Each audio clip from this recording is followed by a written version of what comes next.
Edmonton Sports Talk. My God, I love this. My name's Jay Milne.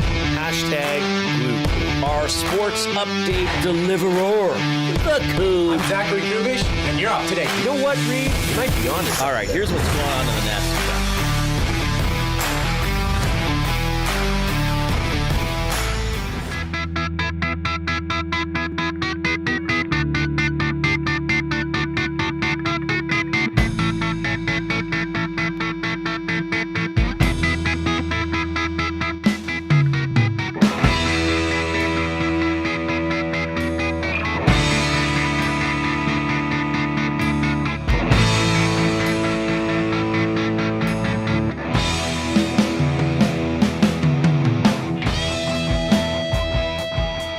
Your Edmonton Oilers with a chance to advance to the next stage of the dance while using a lance to put the Golden Knights in a trance while wearing Jim Nance's pants while hearing fans chants, and we're here to enhance your coverage of Game 5 of their second round series. How you doing, everybody? Wow. Along with Jason Milne, I'm Reid Wilkins on Edmonton Sports Talk. Your clear choice for Edmonton Sports, presented by Play Alberta. Yes, the Oilers can advance to the Western Conference Final for the third time in 4 seasons with a victory tonight in Las Vegas. So here's the deal. We're with you until 6 o'clock.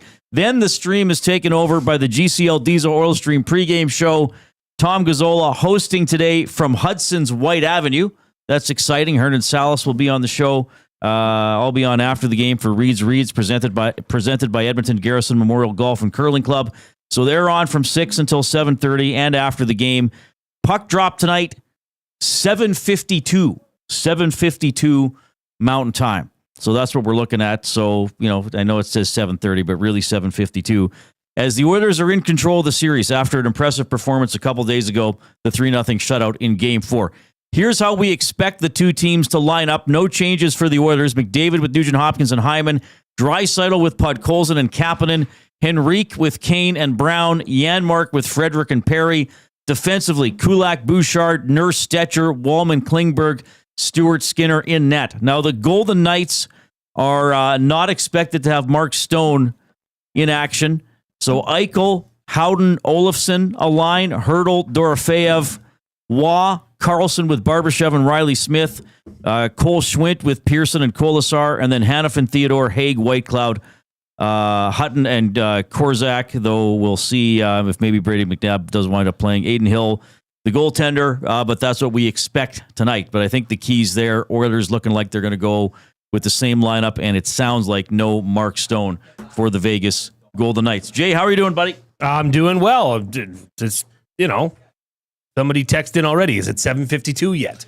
Well, we're getting there. We're getting there. We're bit getting by there. bit. We're, 4 hours and how long away 46 minutes away. Sure, sounds about right. There you go. Well, we're covering 3 of that. We got you covered pretty much right up until face-off.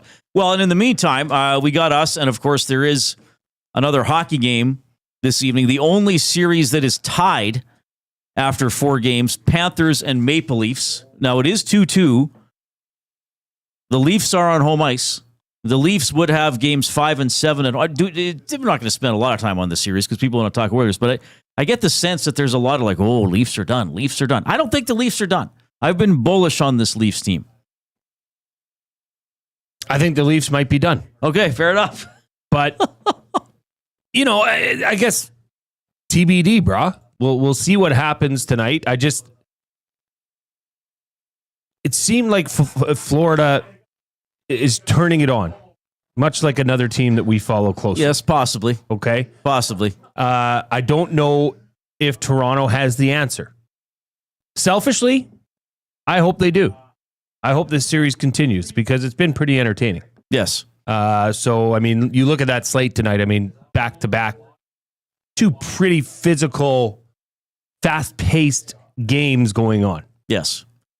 Other notes, you surprised Ken Holland's? I know this came up a couple days ago. It sounded like Ken Holland was done working. Now he's going to be the GM of the Los Angeles Kings of all teams. You can be a GM of a team for a long time. You're quite old. Yeah, it's not a physically demanding No, job. it sounded like he was done. So I guess I think it seems to be, though, as everybody is somewhat surprised about this acquisition by the LA Kings. I just thought that, again, when he stepped away from the Oilers, I got the impression was, okay, he's worked. He did his tenure with the Oilers. He didn't get one more cup that he wanted, and maybe that was it. But yeah, I mean, he's not ancient. It's not as if he can't function. What is he, 69? He's got a lot of know-how. I do think he did a good job in Edmonton for the most part. Of course, there's a couple contracts you can point out, but there are some players who have been pretty key contributors in the postseason. Corey Perry and Evander Kane, that Ken Holland was a part of bringing on board. So, but he's back at it. Rick Tocchet going to Philadelphia, where he was a very good player as well. How long is that going to last? 2 years max? That's my prediction right now. 2 years would be a long tenure for an NHL coach. Yeah. And Adam Foote's going to coach the Vancouver Canucks. Some other news and notes from around the league. Well, there you go. See what Jasmine thinks about Foote taking over the Canucks. She's in the Nasty Chat. That's right. She's close to the team. The Nasty Chat is what we call the chat stream going on YouTube. First of all, follow or subscribe to Edmonton Sports Talk on YouTube if you haven't already. Talk with us and with each other in the Nasty Chat. And if you are there, remember to give us a like. Hit that thumbs up button. We've had an incredible streak of having shows with over 200 and in a couple cases, over 300 likes during the postseason. I mean, our bare minimum now that we kind of expect to get to at least 100, and because that's double word of the day, which is a fun way we usually wrap up the show every afternoon. But just for good mojo, good karma, and for fun, and to build the algorithm to suggest the show and the station to like-minded people. So give us that thumbs up on YouTube. Maybe you're getting us on one of the audio streams, which we also really appreciate. iHeartRadio, TuneIn Radio. And you know what, Jay? Like, we get a lot of sometimes. Well, where are you? Who are you? Where are you guys? Well, like I heard you're doing a show, but I don't know how to find it. Dustin gave me a quick ride somewhere today. And like on his panel on his truck, you just click iHeartRadio and click Edmonton Sports Talk. Like it's on the panel on the truck. It's exactly like you would pick, a radio station. So yeah, like it's really not hard. It's so convenient. Everybody's walking around with phones all the time. If you haven't done it, download the iHeartRadio app, type in Edmonton Sports Talk, hit our logo, it'll start playing. And then the next time you go into iHeartRadio, it'll start playing. It's very convenient. Teach other people how to do it. Tell you what. If you're at work, get up from your desk right now. Go to the person in the next cubicle or the next office and be like, hey, Jake, can I see your phone? Here, listen to these guys. Okay, there you go. iHeartRadio, TuneIn Radio, EdmontonSportsTalk.com. Hey, Jake, what's that? A snake in your desk? It's Jake the Snake Roberts. There you go. Imagine working with him. That'd be a dicey situation. Is my forehead shinier than normal today? I don't know why. Somebody in the Nasty Chat. I know it's actually. I've never even thought about looking at your forehead to measure the shine. I don't know if there's too many Donovan Obenauers, but this was Is this a friend of yours? Oh, he's a defensive coordinator at the Wildcats when I was there, and he's saying your forehead is a little shiny today. All jokes, Milne. Love you, brother. I love you too, Donnie, but I'm really concerned if my forehead is. I don't want people to have to, wear sunglasses because my forehead is sending a sheen through the YouTube. I think you look fine. JCD says yes. It's better too much lighting than not enough. I was taught when... Maybe I'm hot. Maybe I'm sweating. Maybe I should take my sweater off. When I was working more prominently in TV, like on the camera, you always had a light on the camera. It was called a sun gun. It was like, when in doubt, use your sun gun. Like not outside, but certainly indoors. And I remember one instructor we had at Nate, like sometimes he would do stuff with TV production too. And like sometimes you might have a lighting director who'd be like, okay, we're going to cast some shadows here. But as he said, if you weren't sure, the protocol for lighting was FTJ, flood the joint. Flood the joint. Do we have enough light? No, bring in another one. Like light it all up because you can always iris down, right? As opposed to if you don't have enough light, then it'll look a little murky or grainy. So anyway, that's good news though for amateur photographers. Make sure you have good lighting. Lighting's everything, right? And I'm going to tell you, we're going off a bit of a tangent here. Oh, go figure. But I think when I have to take pictures at a family function, my pictures turn out better than most others most of the time. You know why? And here's another thing. Remember this. Zoom with your legs. If you are taking a picture of the couple whose anniversary it is, and they're in a yard, walk up to them and take a picture of them from the waist up. Because, you know, sometimes like, hey, there's a picture you guys... No. You got to include the legs in the picture of that. Not necessarily. You can take certain shots. Now with phones, you can take more than one, but get a close-up. Walk up to them and take a close... Because there's nothing I hate more where it's like, oh, Reid, here's a picture of you and your cousins from that barbecue. And it's 98% of the picture is the yard, and we're like small. It's like, well, no, this is actually a picture of a yard that we just happen to be standing in. We should get shirts made for the Reid Wilkins show that say "Zoom with your legs." Zoom with your legs. Well, it's like, but that's true. That's good It's advice. true. Walk if you're taking a picture of something. Look what's in the frame. Is that thing occupying most of the frame? Good. If not, walk up to it or them and get them in the frame. My God. Fire it up. We should have used that for Fire It Up. We still might. Anyway, keep clicking that thumbs up on YouTube. And you can email Reid at EdmontonSportsTalk.com, Jay at EdmontonSportsTalk.com. We got an awesome email earlier today that's going to be the topic of discussion in about 10 minutes or so from Damon, who I think is one of our listeners in Australia. And I think he might have interacted with me when I was on Ched as well. He sent in an awesome email that we're just going to discuss. Yeah. And I think that a lot of fans will like discussing as well. It is very NHL, well, it's NHL-centric. It relates to the Oilers and other teams, but I think it's really interesting. And it is something we've sort of touched on, but have never really dove into. But I think, hey, this is a good one to talk about today. And it does relate to the Winnipeg Jets and a couple other teams too. So we'll get into that. And you can also text us.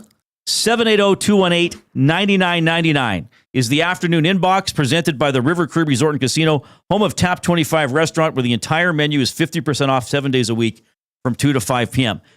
That is where you must send your guesses for the Hudson's Canada's Pub Mystery Athlete of the Game. Maximum 3 guesses per phone number. The winner gets a $25 gift card to Hudson's Canada's Pub. You're invited down tonight for the Oilers game. You can also join them Fridays and Saturdays after 9 p.m. for the late night happy hour specials.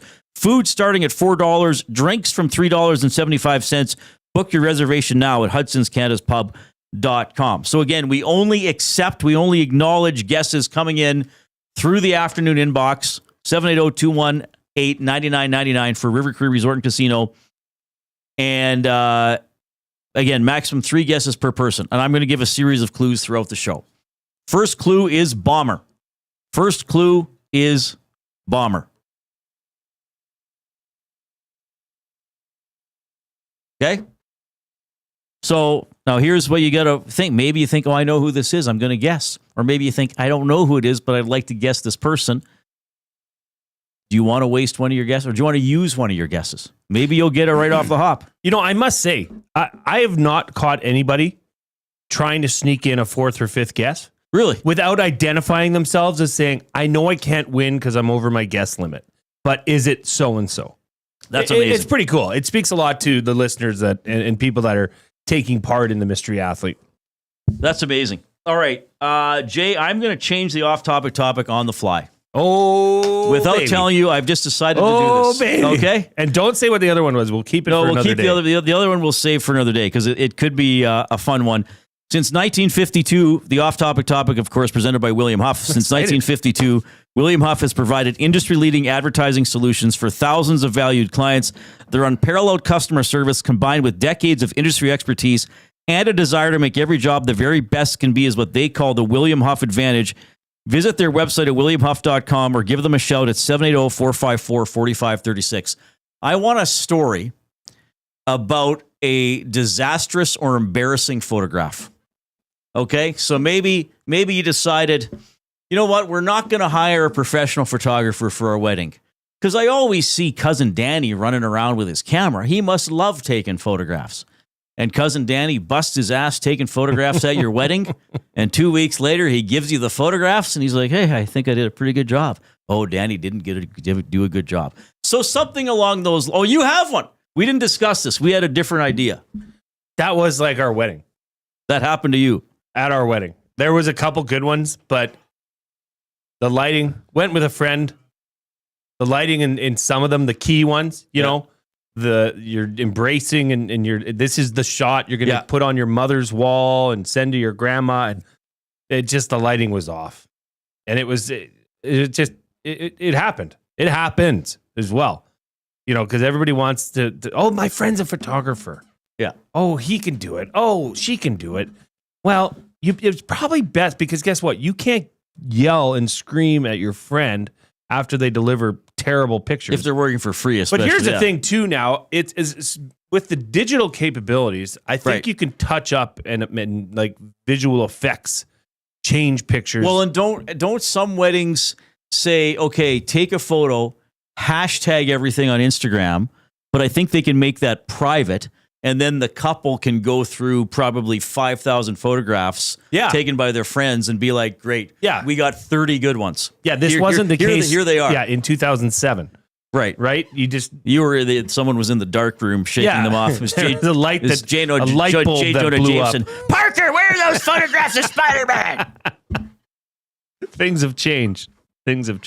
That's a great one, Reid. Do you have a photo? And if you do have a photo that, you know, is suitable for here, you can feel free to text it in. You can say, like, hey, here's our wedding photograph. For some reason, the photographer thought this one of me with my finger up my nose would be a good one to put on the... I have a photo of a friend. I won't say who, but we were in Vegas, and this was on the old wind-up cameras. Okay, yeah. Right? The throwaway cameras. And I was trying to get a group shot because we all dressed up as like 70s disco guys. And I, turn around, and the one guy turned around, and apparently he was taking a leak. Oh my goodness! Just didn't stop. So that's in a photo. Not suitable for air, but yeah, that's a great topic. This is not the right Damien. He's not from Australia. There was a Damien he's emailed me back. He's like, I'm not from Australia, but I have been listening to you since you started. Sorry about that, Damien. There was a Damien from Australia that used to email me as well. Sorry about that, Damien. I certainly look like quite the fool. I don't think he's upset, though. I don't think so. No, well, he politely corrected us, but says he has been listening to me for a while. You're going to hear from Chris Knobloch. You're going to hear from Leon Draisaitl. You're going to hear from Kasperi Kapanen. We do have an Oilers alum on the show today. His name's Mark Letestu. I've known this gentleman a while. He's now coaching as an assistant in the American Hockey League with the Cleveland Monsters, so it'll be fun to catch up with Mark. Of course, he was on the Oilers team that, they were the first playoff team of the McDavid-Draisaitl era when they broke the decade of darkness apart to qualify in 2017. He's going to join us around 5 o'clock. We will get to Damien's email, which I think is a pretty fun one. But first, standing by, ready to go, our buddy, Zachary Kubish.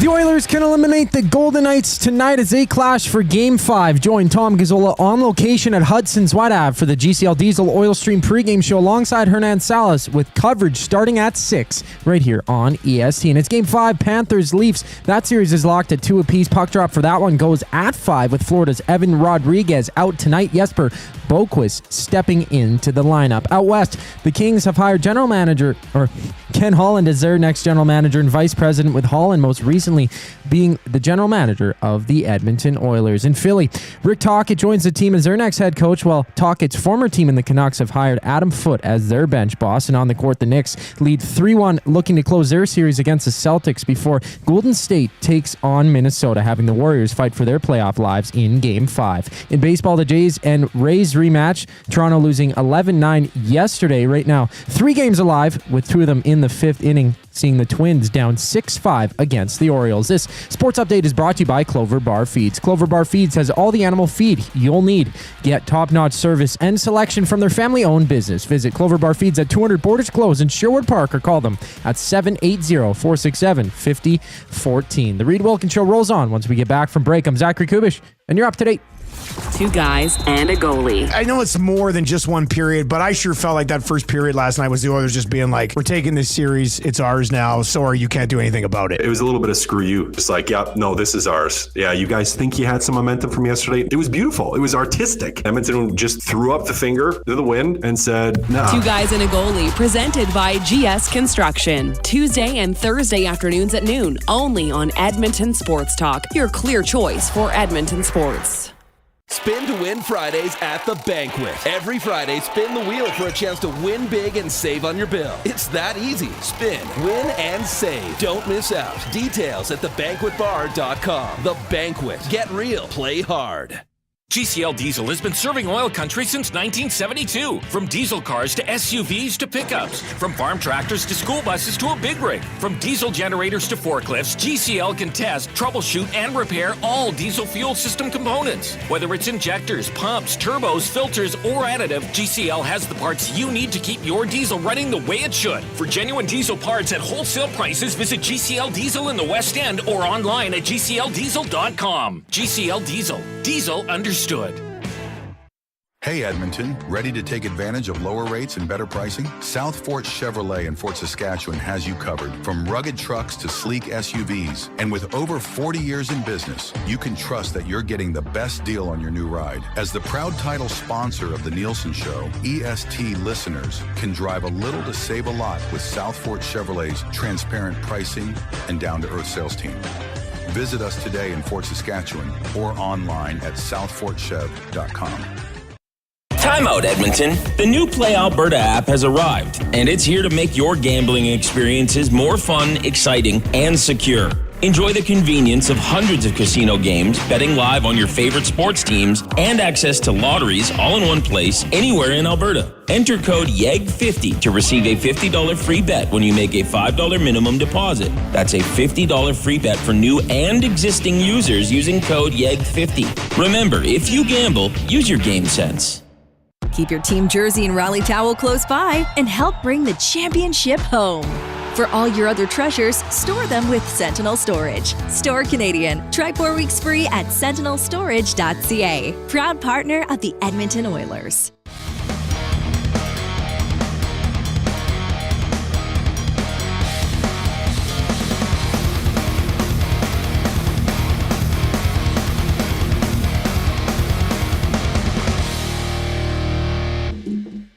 All right, game day. Edmonton Oilers at the Vegas Golden Knights. Oilers trying to end this second round series. They have a 3-1 lead. They won the first two games of the series in Vegas. It is a 7:52 Mountain Time puck drop. Our continuing coverage, our day-long coverage here on Edmonton Sports Talk continues after this show with the GCL Diesel Oil Stream pregame show with Tom Gazzola, Hernan Salas, and others. They're on after the game as well to break it down. Tom will be live from Hudson's on White Ave. Do we need to say live? I mean, it's not like he's going to do the pregame show during the second period. He's taping it now. And guys, I'm going to go to Hudson's at 9 a.m., tape the pregame show, and we'll run it at 6. Of course, he's live. I still think you say live. I guess it sounds cool. It adds some cachet. Live and on location. Live and on location. We are live from the Banquet Studio. Craving a late night snack? Check out the Banquet's new late night happy hour menu, Sunday to Thursday, 9 p.m. until close.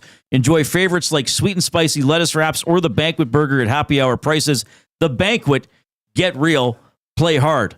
Now, I just want to remind everybody to keep clicking the thumbs up button if you're on the YouTube stream. Click, click, click. Must you click? Please, please click. Must you click? You must click. Thumb, thumb, thumb. I know we do have some audience members who will not click until they hear that little jingle. There it is. I have pandered to you. Now you must click. We should be able to get to 100 by, I don't know, 3:40.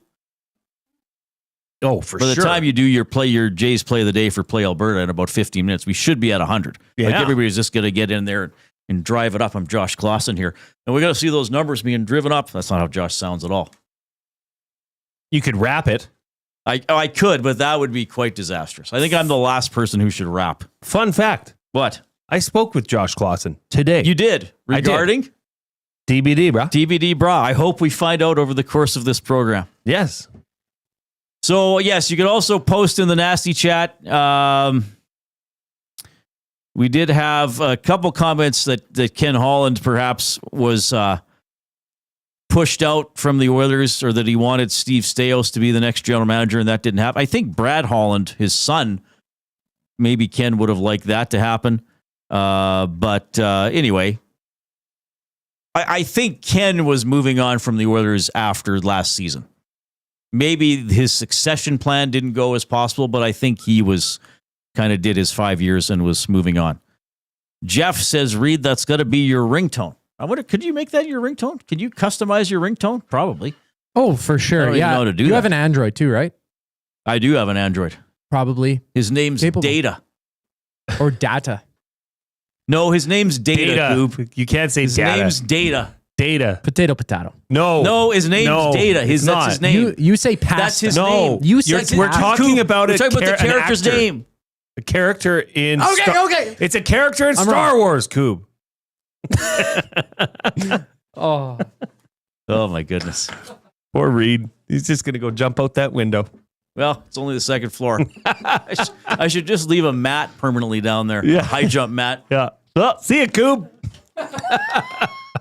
Play that. You done it again. Play that kind of slide sound effect, like whoop. Out he goes. All right. Anyway, so we got Jay and I got a good email today from Damon to read at Edmonton Sports Talk, Jay at EdmontonSportsTalk.com.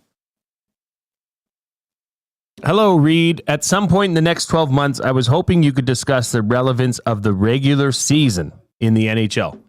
There's always a saying, it means nothing, but the Oilers' coaching and management really played into it this year. Looking at the past with Boston and likely this year's Jets, is the season too long for players to go all out throughout the year and playoffs? It seems like it can only be one or the other.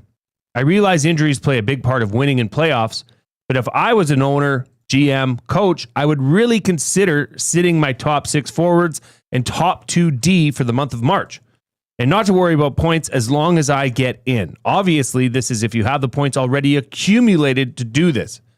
With the pace and toughness of the game now, a President's Trophy and Stanley Cup winner seems much too hard on the athletes to do together in the same year. Love the show, Damian Cunningham. All right. Good email, and I think something that is worth discussing. This year's first overall team, the Winnipeg Jets, could be eliminated tomorrow. Down 3-1. They might not be, but I mean, they got to win 3 in a row to stay alive. They were 2 seconds away, or 2.2 or whatever it was, seconds away from being eliminated in the first round. I think, now look, I'm biased because I've grown up in Canada my whole life. I think the Stanley Cup is the hardest championship to win. That doesn't mean I don't think, of the big 4.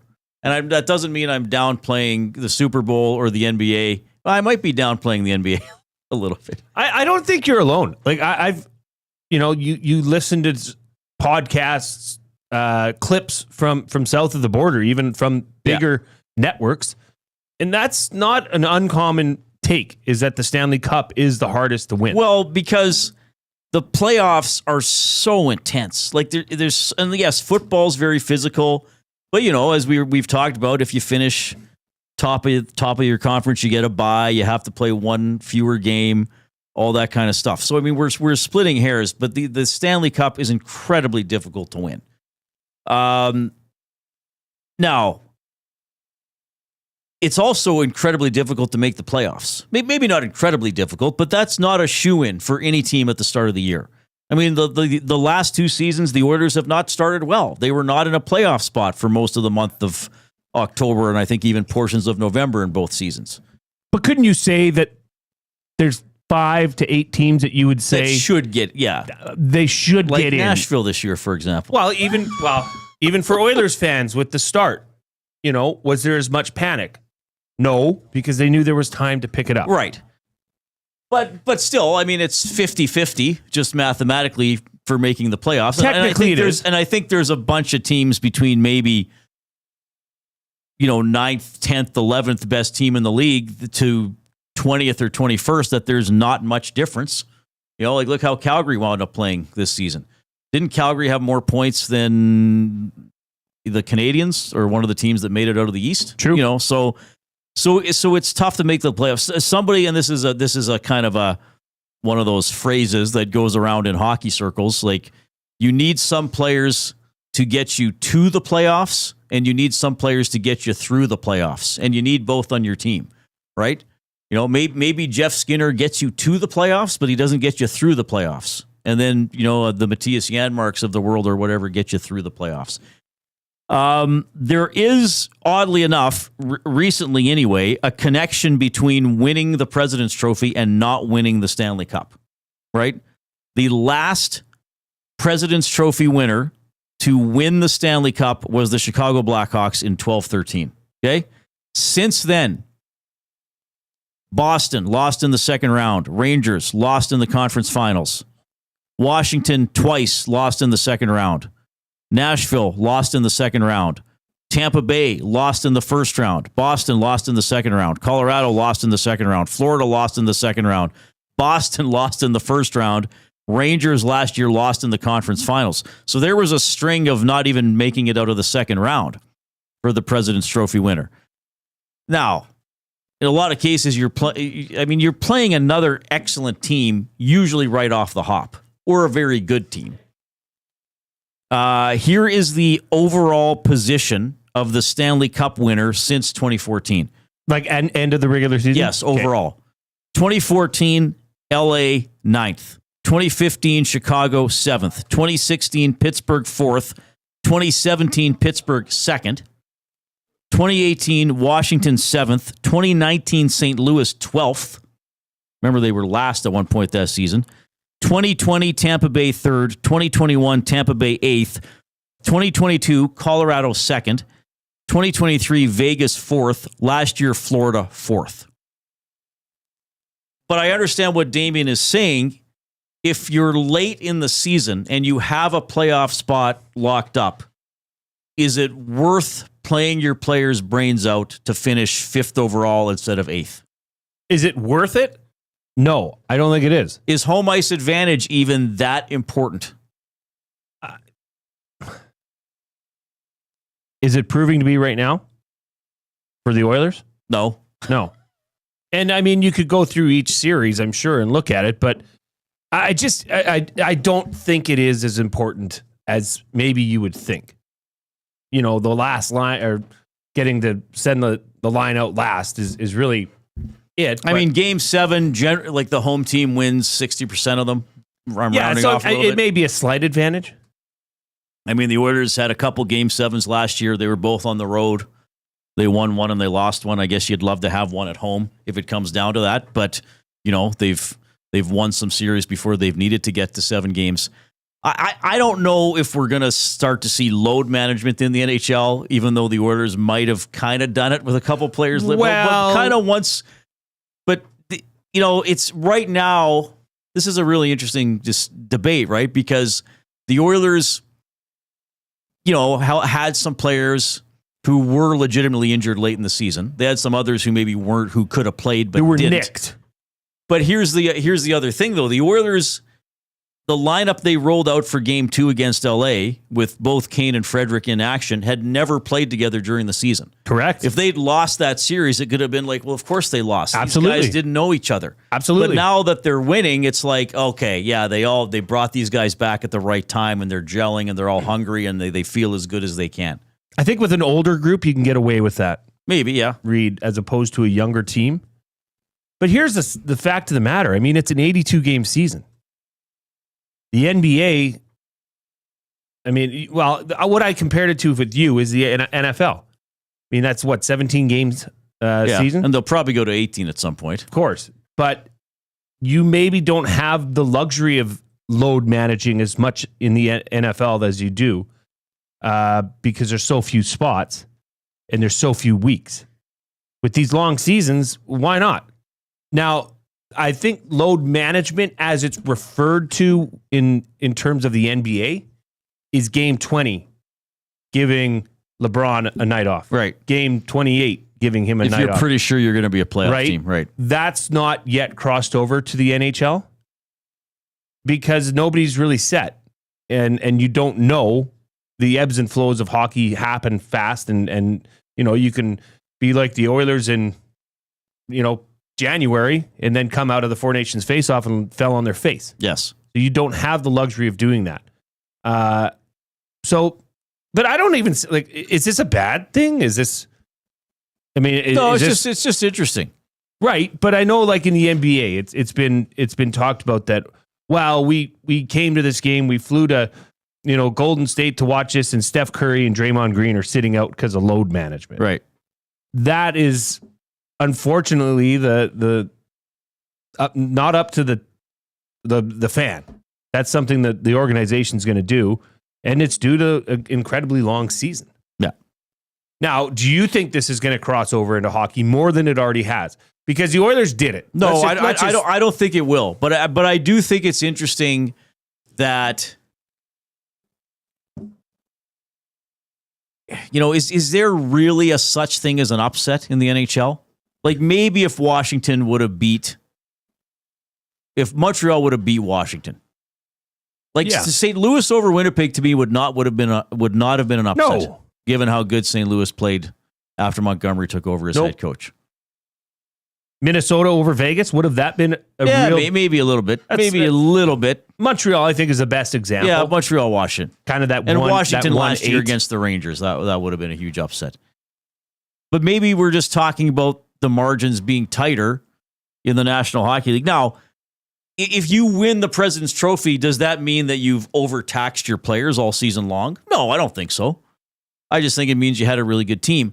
But, and a couple people said this in the Nasty Chat, playoff hockey is different, at least a little bit, and maybe a lot, depending on how you want to argue it, from the regular season. Because in the regular season, you might get a 4-game road trip where 3 of the teams don't really check that hard and don't really play that physical and don't have a great coach to game plan against you. In the playoffs, it is the same team every second day for up to 2 weeks. And as we've seen, it is grind, hit. And that's why the Oilers are ahead in this series. It's not just on the backs of their skill. I mean, of course you need skill. I mean, Henrique shooting the puck between his legs, that's a skilled play. But where was he shooting from? 4 feet out because they ground the puck to the net. Okay, but you look at what you just pulled up there, okay? This team, they were ranked 7th. They won the Stanley Cup. This year they were ranked 12th. But that doesn't mean they didn't, or they were resting their players. No, they weren't at all. Right? So, I mean, you're in the same boat as the President's Trophy winning team. Everybody's going hard right up till the end, especially those teams that finished 7th or certainly 12th. I mean, you're jockeying for position right up to the end of the season. So I don't think, I guess you cannot look at this and say, oh, this team, the President's Trophy winning team, will not win the Stanley Cup because they played hard the entire year to get the President's Trophy. Mm-hmm. Other teams are playing hard just to get in sometimes. Yeah. Or even if they get in with 4 games left. When's the last time it was Chicago in 12-13? Yeah. And do you know when before that? I do. I have it on Wikipedia. The 08 Red Wings won the Stanley Cup. And before that? 02 Red Wings and the 01 Avalanche and the 99 Stars. So happening. It does happen. It's happening about as much as a 6th place team would do it, or a 2nd place team. So I don't know if there's a correlation, Reid, is what I'm saying. I understand, and I think that load management is going to become, especially, look what the Oilers did. They did it. It was in the final, 2 weeks of the season? Yeah, when they were locked in, more or less it was either second or third. Yeah. And they said, we don't care about home ice. Yeah. We don't. We care about getting that guy rested and that guy rested and that guy rested. Well, they did that. Now, it wasn't an LTIR play. These were just lower body injuries or upper body injuries. So say what you want about that. But I think that, looking now at this Oilers team who's gelling as every game goes on. But are the Oilers doing well now because of how they approached the end of the regular season? Or are they just doing well because now they seem to have the right pieces in the right spot in the lineup? And the depth of you can bring Kapanen and Stetcher in and they just jump in and play. It's hard to say, but it's hard for you to sit here and say you know the answer. Here's another thing. I mean, the playoffs are the final exam, right? And the trade deadline is a big step to that final exam, right? So maybe who are you going to bring in that's going to help your team? Maybe a team lower down makes a more significant trade, and improves more than a team that's already going to finish first in their division. Let's look at a guy like Trent Frederick. High ankle sprain was what was suggested to be the injury. Yes. They had the luxury of not having to play him to solidify a playoff spot, right? That's 1, 2, 3 games that he didn't have to play in. That could be the difference in him making it through the playoffs, to be quite honest. So it does mean something. Now, whether they're playing better now because they rested Trent Frederick and they had Kane on LTIR and they sat Wallman the last, and Hyman took a few extra days.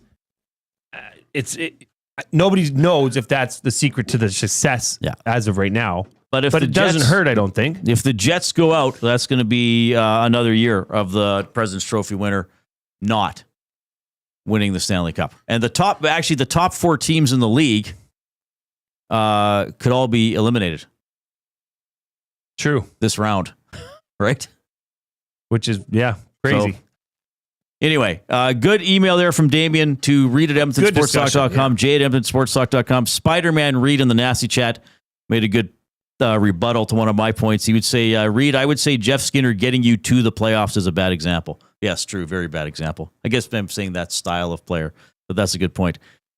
Keep clicking the thumbs up button on YouTube. We are already approaching double word of the day territory. Click, click, click. Must you click? Please, please click. Must you click? You must click. Thumb, thumb, thumb. All right, yeah, we need about 30 thumbs to get to 155 double word of the day. Let's do that in the first hour of the show, and then we're already approaching 200, and then we're pouring gravy on ourselves after that. RCN says first place has won more cups than any other place, historically. But I think that includes the original 6. Okay. Because I was looking at some of that stuff as well, which is different to me than since they've gone to the 21 and then even 2018 plus NHL. What about in a 7-game series? What about it? Like, has first place since that's been in the playoffs? The overall record of the first place team? Oh, I don't know. I don't know. But yeah, the first place team winning, I found that page as well, but that includes everything going back to when there were 6 teams. I don't think that's a fair comparison to this day and age myself. But I get it. RCN's been a long-time contributor to sports programs. That's a good point. And definitely knows what he's talking about. But I would say I would say that's not apples to apples for what we're talking about in this era. I think it's different when it was an original 6 and the first overall team won. That's just what I think. Fair enough. All right, Jay's play of the day coming up after La Coupe.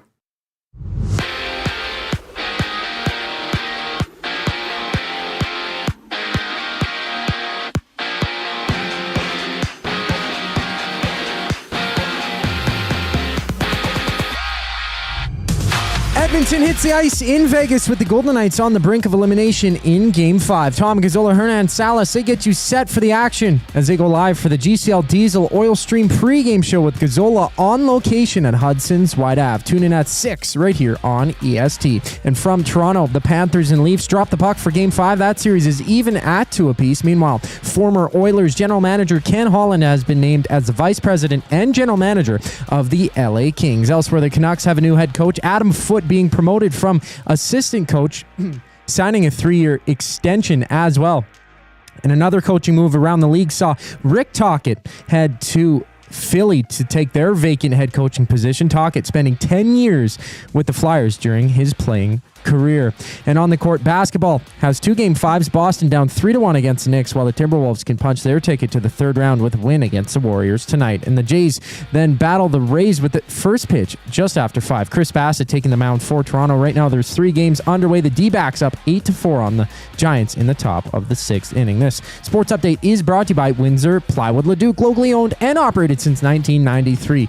They're more than just plywood. They offer everything from doors and flooring to decking, fencing, and custom millwork. Go see the knowledgeable staff at Windsor Plywood Leduc today.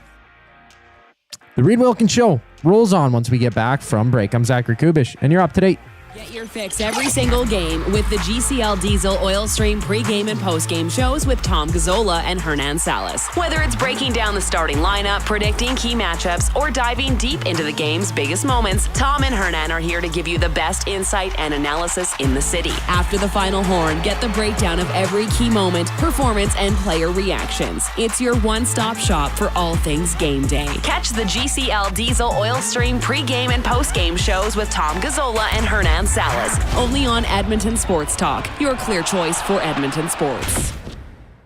Gallo LLP is an Alberta-based accounting firm with expert chartered professional accountants in both our Edmonton and Sherwood Park accounting firms. Our experienced and innovative accountants provide financial advice that saves our clients money. Simply put, we help our clients protect their assets and grow their businesses. At Gallo LLP, they go beyond the numbers to ensure the continued success of your business. Reach out to Preet or John to discuss how they can help your business grow. Visit gallollp.ca today and see how they can help you take your business to the next level. Do you have pets? Horses? Chickens? Did the place you used to get your feed recently close down? Have no fear. Clover Bar Feeds is here. Whether it's dogs, cats, horses, or chickens, Clover Bar Feeds has you covered. Offering a large variety of food and feed, you can trust the experts at Clover Bar Feeds. They've been family owned and operated for over 60 years. This means you can expect nothing less than top-notch service and selection. Come visit them at 200 Portage Close in Sherwood Park or visit them online at cloverbarfeeds.com. Looking for quality building materials and friendly advice? Visit us at Windsor Plywood Leduc, family owned and locally run since 1993. From interior materials for doors, flooring, baseboards, and all the finishing touches to all you need for your outdoor projects like cedar lumber for decks and fences, plus all the plywood you'd need. Our full-time on-staff carpenter can help with anything odd-sized or custom, and from domestic hardwoods to exotic selections, we've got you covered. And if we don't have it, we'll track it down for you. Windsor Plywood Leduc. We're the experts you need to know.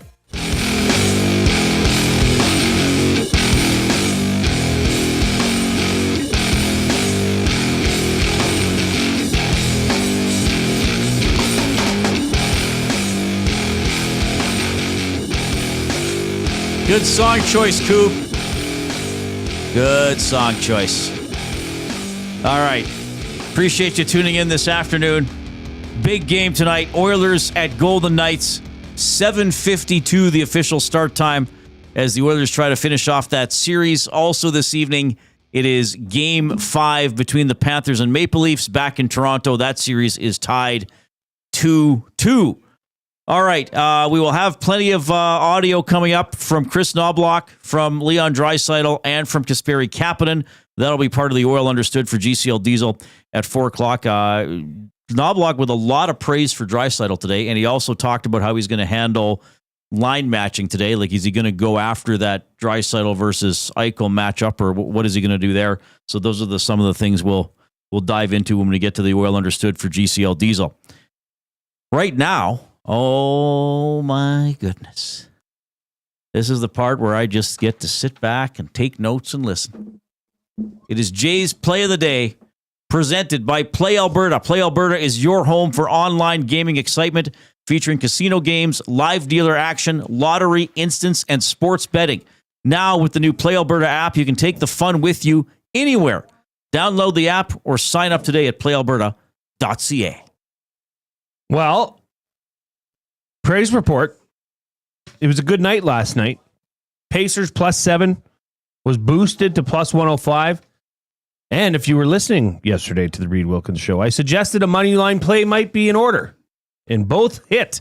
The Coob was riding. Reid was riding. Were you riding? That was nice. That got us back to almost even as far as units go here.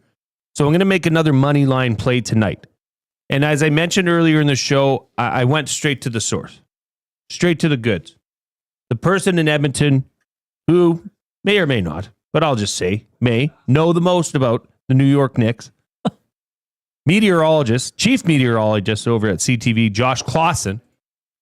And I said, look, man, I want to play this money line tonight. I want to play it because I think the Knicks can win. They were favored by 4.5, or they were 4.5 point underdogs. But I'm taking the New York Knicks money line. It was 150. They've moved it up to 162 now. Look, the New York Knicks, and here's something Josh Clausen said to me. The New York Knicks have not won a playoff series. They have not won a playoff series at home. Okay, because keep in mind, this game 4 is on the road in Boston. The New York Knicks have not won a series at home since 1999. They are capable of closing out series on the road. Jalen Brunson, a.k.a. Mr. Clutch, averaged 30 points over his 34 playoff games with the Knicks. Only Devin Booker has a higher scoring average over the last 3 seasons. I think the Knicks come through. I am taking the New York Knicks money line plus 162. So this is game 5 in Boston. Yes. And was not Boston heavily favored in this series? Or they were the favorites in the series? But they lost their best player. Jason Tatum's out. Right. And did they not blow leads in each of the first 2 games on home court? Yes. Which was shocking. So here's what I would like to see tonight. If the New York Knicks are in striking distance, let's say at halftime, let's say even if Boston's up at halftime by 10 points, right? This is looking good because the New York Knicks have owned the second half, and Jalen Brunson, aka Mr. Clutch, has come through. So I see them closing this out tonight. So and don't forget, if you haven't yet, deposit 20 or more for a $100 free bet on sports, usable for new and existing players. That's promo code 100sports, or enter code YEG50 to receive a $50 free bet when you make a $5 minimum deposit. Yes, that's a $50 free bet for new and existing users using code YEG50. All right. And if you go to the playalberta.ca, click on EST specials down the quick links on the left side. I'm looking on my laptop, but you'll find it on the app as well. And we have all the EST specific bets. Jay's play of the day, Dusty's play of the day, which is an interesting one. Edmonton Oilers to score last. Yeah. To score last against the Vegas Golden Knights. I don't mind that. They had an early bird bet. What was it? Draisaitl to score, McDavid to get a power play point, and the Oilers to win. That's an interesting one. That's huge, too. That's boosted to plus 500. That's 5-1 your money. Oh, nice. Pretty good. Then they got the Lock Shop Partner Parlay, the Grand Est Parlay, the Grand EST Parlay. Who puts that one together? The DGen Discord. If I'm DGen Den. Dan. The DGen Den. Oh, Yes, sorry, yes. on the Discord. Yes. Yeah. So that's a big one. That's usually a big one. They usually cook up some long shots, but hey, you hit 1 out of 10, you're probably making money with their bets. Right. Right? So, all right. I always sprinkle on the grandest parlay. Always. You got to. You don't have I've to. been sprinkling on Jay's play of the day because you're my buddy. Thanks, Reid. Appreciate it. What? No, I mean that sincerely. Thank you. Which team, because I heard Friedman talking about this last night, which team down 3-1 do you think has the best chance of coming back? Because he said the Jets.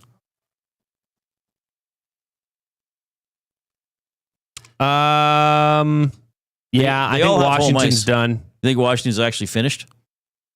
I do. Carolina has just smothered them. Like, it just seems like they're just whatever Washington's doing, they're taking it away. Right.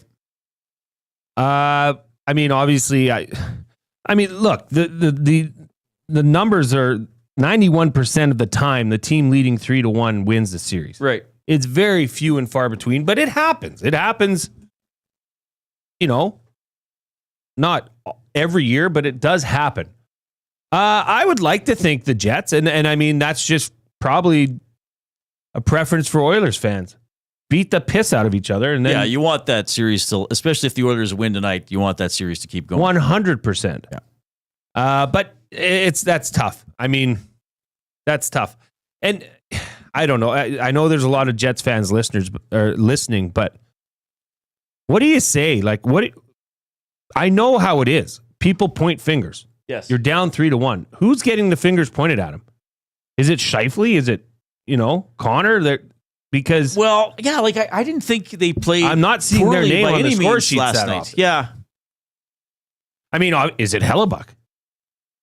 I mean, that's probably the overarching story. Yeah, maybe. Is But it's playoff not as, Connor like I Hellebuck? saw the goals last night. I mean, it's not like he's letting in shots from center. I know, but the you other know guy's how only that letting goes, in right? one. Yeah, I know.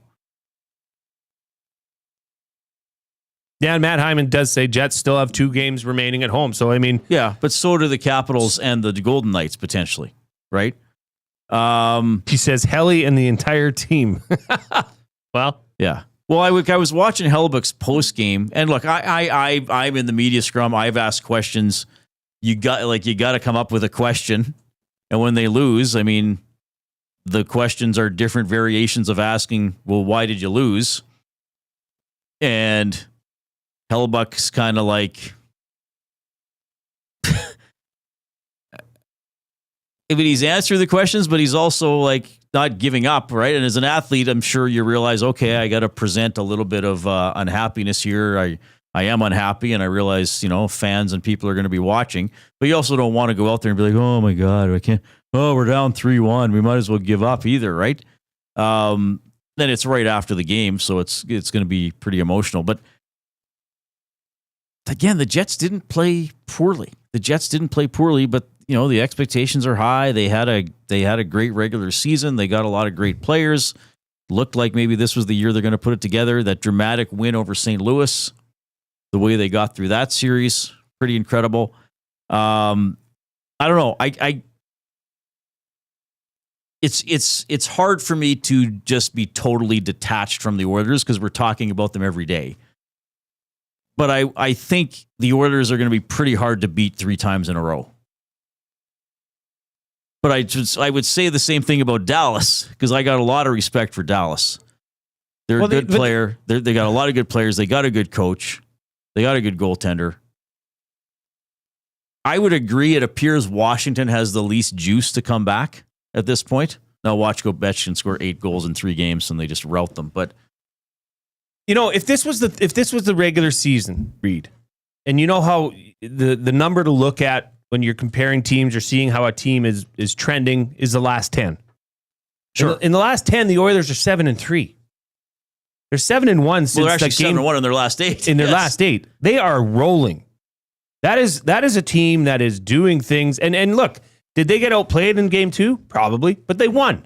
Yeah, they didn't get outplayed in Game 2 as much as they did in Game 3, right? Even though they could have won. They could have went to overtime in Game 3. So maybe that's why you look at the Oilers and you say, even when they have an off night, they're in the game where they make it interesting or come back and win. Well, Reid, have they been leaning on 29 and 97 this series? Well, they've been trying to, but have they needed to? It's not always those guys that are productive. There you go. Here's a question for everybody. Last game, did Kapanen and Podkolzin get promoted to the second line, or did Draisaitl get demoted to a checking line? Probably a promotion. I know I'm being a little cheeky there, but the Jets got to win a road game. I mean, generally, if you go deep in the playoffs, you've done well on the road. Because even if you have home ice advantage, you got to go into the other team's building. You've done well on the road, and you've done well in overtime. The Jets are literally terrible on the road because they haven't won a road game. No, they did win Game 7 in overtime, so that got them past them. Now the Jets have to win a road game to win the series. Yes, plain and simple. Yeah. Anyway, just side note, discuss amongst yourselves. Post in the nasty chat. Well, and we can maybe talk about this more, what or why or how, I don't know. Maybe we can ask Mark Letestu about it. Actually, I think I will. But the Oilers are 0 for 12 on the power play on the road this playoffs. Yes. 0 for 12. Stunning. That is stunning. Shocking. Right? This series, it's 1 for 9. It's 11%, Reid. Yet, they're the hottest team in the NHL playoffs. Got a limerick here from Jeff in YYZ. He sent it in earlier today to read at EdmontonSportsTalk.com. We always like getting your limericks. Good night, Vegas. Game 5, go to sleep. Oilers score goals with forechecking deep. The team it flew south. One more punch to the mouth. Is it really a gentleman's sweep? No, it isn't. We may talk about that later on. Got another limerick from Bronco Nick. I'll get to a little bit later on. Your limericks can come in to read at EdmontonSportsTalk.com. You can text us 780-218-9999, the River Crib Resort and Casino inbox. That's where you send your guesses for the Hudson's Canada's Pub Mystery Athlete of the Game. Clue number 2 is 7. The number 7. The first clue was Bomber. Nobody won yet, off Bomber? No. Clue number 2 is 7. We'll see if anybody wins off that. $25 gift card to Hudson's Canada's Pub. All right, you'll hear from Chris Knobloch and Leon Draisaitl in the Oil Understood for GCL Diesel next. The Lock Shop. I mean, I thought Winnipeg played pretty good last night, just unable to come away with the victory. Huss, is that how Jets fans were feeling down there too? I mean, listen, it's disappointing, and there's no way to sugarcoat it or beat around it. That was a winnable game. They had to get one on the road, Dusty. They weren't able to do it. If they could win tomorrow night back in Winnipeg and set up a Game 6 in Dallas on Saturday, if the games roll like the way the other two have been in here, I don't want to say that they're due to win. The Lock Shop, weekday mornings at 11, only on Edmonton Sports Talk, your clear choice for Edmonton sports. Your home for great performances is the River Cree Resort and Casino. My mother used to let us not lock the doors. She's like, if you're locking the doors inside of the house, it means you're doing something you shouldn't be doing. Yeah, that's why we lock the doors. Host of the Bad Friends and Whiskey Ginger podcast, don't miss Andrew Santino, Freeze Peach, live at the River Cree May 22nd. Michael, what are you doing? We have locks on the outside of the house to keep criminals from coming inside. There's no criminals inside of this house. Yes, there are, Karen. Get your tickets at rivercreeresort.com. Excitement, bet on it. You've heard the name, but what does it mean? For over 66 years, William Huff Advertising has supplied signage from screen printing to digital to LED with design, production, and install in-house. It's a one-stop shop for all your signage needs. Edmonton owned and operated, William Huff has been trusted by the biggest companies and teams in the City of Champions and many others across the country to do the job. If you're looking for a way to get the word out about your company or event, they are the answer. Go to www.williamhuff.com. Their results speak for themselves.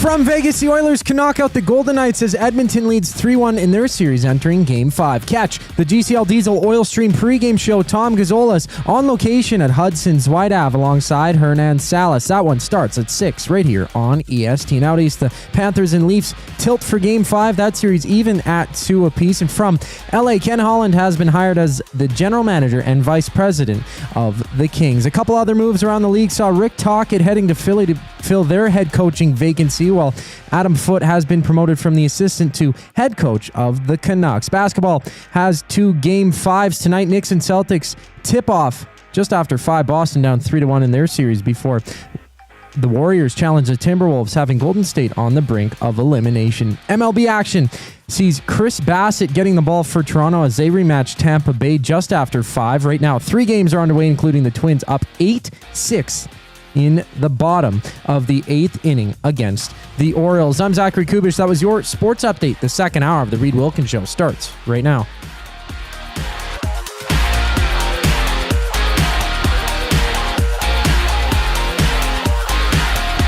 Must you click? Click.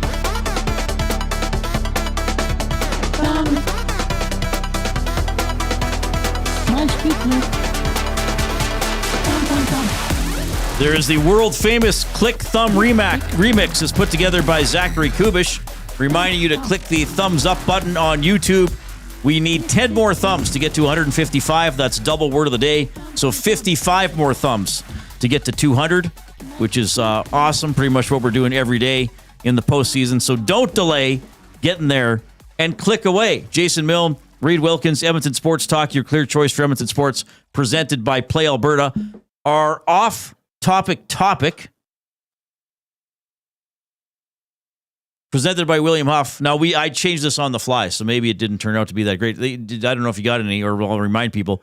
Any horror stories about photographs? You know, pictures you took that didn't turn out, or someone took for you that you thought, oh, I'll let him take the picture for me, and it just didn't turn out very well.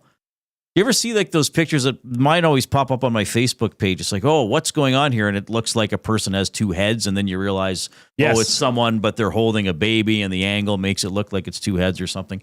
I don't know. I shouldn't look at those for as long as I do, because now they keep coming up in my feed. They're really not that interesting, but. Or there's like a hidden hand in there or something. Yeah, it's like, whose hand is this? Whose hand is this? Or why is it shaped like this or whatever? Anyway, that was the off-topic topic for William Huff. Waddy and Cloverdale sent something into the River Cree Resort and Casino inbox, 780-218-9999. Knobloch did a great job of misdirection in the regular season, presenting the Oilers as a team that lacked depth, scoring, or cohesion. Wow, that's funny. And he also said, I know lines are presented as 1 to 4 or top 6, bottom 6, but good teams roll all 4 seamlessly. Well, and that's what the Oilers have been doing, right? And that's, obviously LA didn't do it. I think Vegas plays all their lines, but the Oilers have been getting some big goals or at least big shifts from other players. So who got the goals last game? Henrique got 2. Kane. He was on a line with Kane and Brown, and then Kane got 1. Now McDavid, that was kind of partially through a line change. But technically, the Kane, Henrique, and Brown line got all 3 goals. If you just look at the players. Yeah. And Kane was outstanding. Brown's been a little quieter lately, I guess, but he scored some big goals. Henrique's looked a little better. I think the 4th line today is Frederick, Janmark, and Perry. I mean, that's a pretty good 4th line that you can trust. Sometimes Perry goes up and plays a little higher in the lineup or gets a look on the power play. So, yeah, it's a much more potent Oilers team. And then you can tell Draisaitl, well, go out and check, right? You're going head-to-head with Eichel. Now, Knobloch was asked today about the matchup, Draisaitl and Eichel, and now it's going to be harder to get on the road because you don't have last change. And Knobloch says, look, I can't sit here and chase the matchups.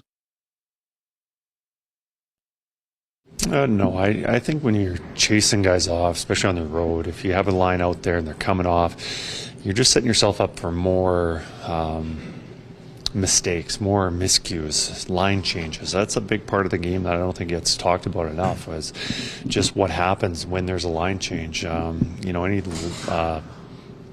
neutral zone, transition, scoring chances, usually it's a bad line change. And I think if you got guys coming off and on, it just makes things difficult. And I've got confidence in 4 lines that can play 1 through 4 lines. And so, no, I don't think that's an issue. Yeah, certainly matchups are important in hockey. I think it worked for the Oilers last game. They're not going to have last change tonight.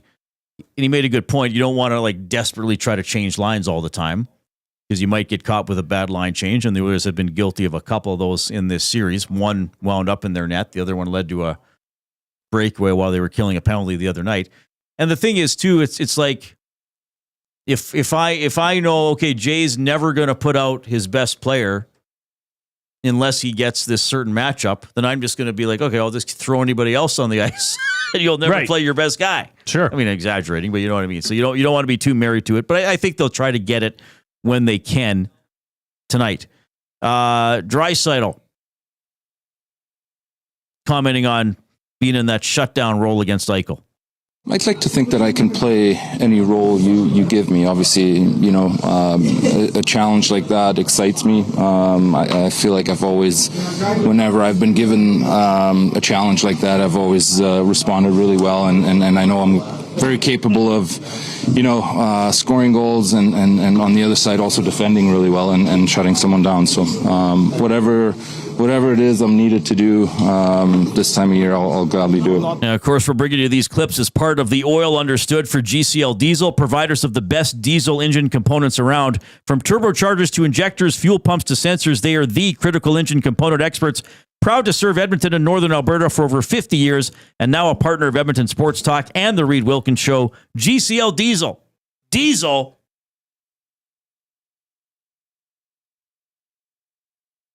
Understood. Spicy. Thank you. Knobloch, by the way, with some pretty high praise for Draisaitl today. In my opinion, Leon's should win the Hart Trophy. All right, and maybe he doesn't because of missed the last couple of weeks, but I don't think that's enough for him not to win it. That's just my opinion. And also, probably best defensive forward also in the league. I don't think he gets enough credit for that. And, it probably, if he was on the penalty kill regularly, he's probably definitely in that conversation and getting that recognition. Just the fact that we have other guys that are contributing with the penalty kill and kind of having roles for more guys. We have needed Leon to kill penalties this year. But I think if he was killing penalties, that'd be Selke for sure. without a doubt. So he can do it. He's very good at it. He takes a lot of responsibility in his game. You often think of those guys who are putting up a lot of points that they neglect the defensive responsibilities. Leon has never neglected his defensive responsibilities. In fact, if I was to show clips on how to back check and how to work and getting above the opposition, Leon would be the leading guy on all the clips that I could find. He's the one who does it the best. What do you think of that, Jay? High praise. I don't know, Reid. I've never heard Knobloch so complimentary towards a player like for that extended amount of time. Yeah. So, and Leon, to be honest, Pionk, Leon sounded quite fired up for his role tonight as well. To be getting that I guess matchup. So I don't know. Maybe there's a lot of good vibes going on down there, and they're pumping each other's tires. I don't know, but it sounded positive. So well, I mean, I guess if you're Leon and you're told you're going up against Eichel, who by the way, he's the night's best player. By if you far. slow him down, and I'm not saying other guys can't kill them. I mean, Carlson's been very good. Hurdle's been dangerous. Stone, I think, has been quieter, but probably hurt, and he's not expected to play tonight. But as this series has gone on, I thought if you can limit Eichel, you really increase your chances of winning. So here's a chance for Leon to win the series and assert his dominance without having to get 2 goals and an assist or score on the power play. Well, they've certainly made a concerted effort of limiting his space and opportunity on the penalty kill, right? Which Leon is not on, right? But they clearly defended him different. Like that was a game plan. That forward coming down, trying to force him into the corner. Yes, because he was picking them apart with some of his passes. But he's the only one. You're right. He's the only one when the puck is on his stick. You sit up in your seat because you know there's the possibility that something could happen. Right.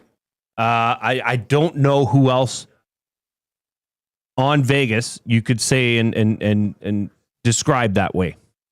There are dangerous players, but I feel as if Vegas has that if you are on those players, they're not going to make a play under pressure perhaps as likely as Eichel could. Like I think Eichel is playing well enough he can be checked. Yeah. That he still might be able to find somebody or make a play. And that's not to say that they don't have talented players. I'm just saying Eichel has elevated his game so much in the playoffs here, and he's very dangerous. So that'll be an interesting matchup. The Oilers were very good in Game 4. They got the 3-0 win. Draisaitl on what they want to carry forward.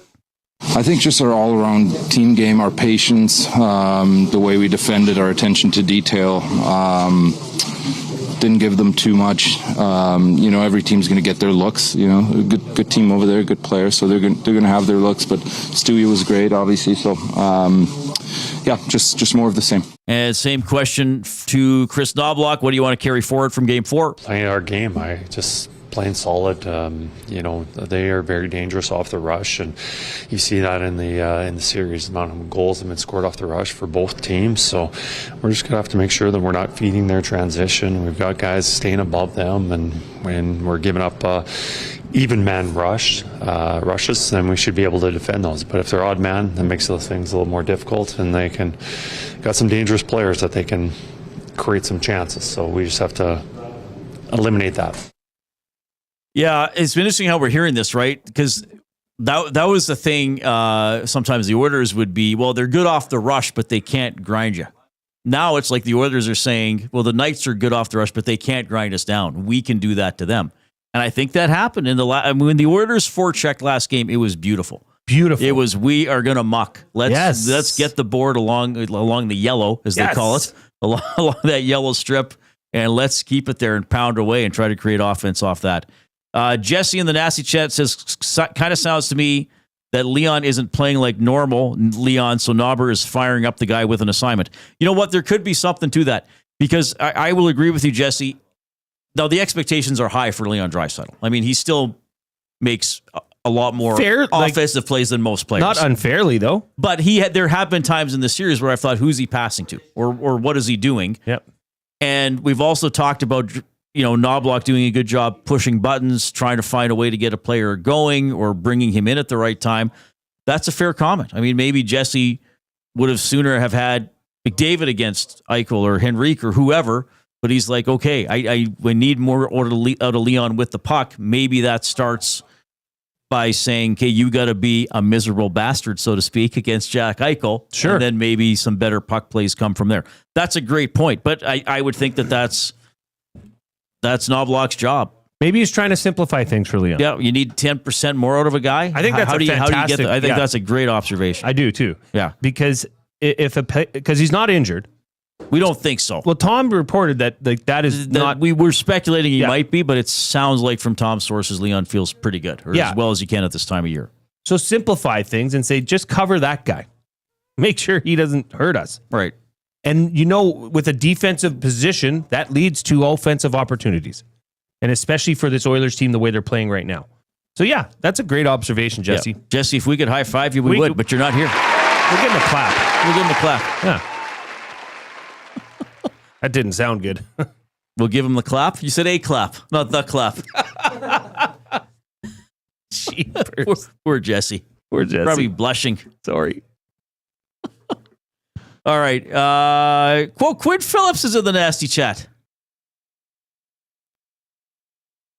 What did she say? I feel like it'd be really easy to be a miserable bastard with Jack Eichel. Ugh. F that guy. Oh, my goodness, Quinn. She's fired up. She is not happy with Jack Eichel. Do we have a winner in the Hudson's Canada's Pub Mystery Athlete of the Game? No, and for the record, those following along in the nasty chat, Mex Bezozu, who won 2 days ago. So he's not eligible. You got to be 2 weeks or so between winning. He said, I think I know who it is after 2 clues. So I challenged him. I said, well, send it in, baby. Text it in. Doesn't mean you have to win. Exhibition. He was not correct. No. Ooh, the plot thickens. Chachi on the coast says, why do people in hockey overuse the word obviously, especially players? I don't know. Well, Leon definitely does it. Obviously. Yeah, I don't know. I definitely have words I overuse. I try not to, but I know I have crutch words. What do you think is one of your crutch words? Well, I say like too much as I'm talking. I'd say, yeah. I can get in a habit of that.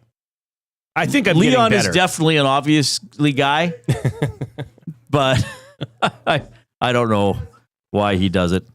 Leon speaks quite well. You got to remember, English is not his first language. He speaks quite well. Good point. I don't know why. Obviously, I don't know. Obviously, it's not obvious to me. How's that?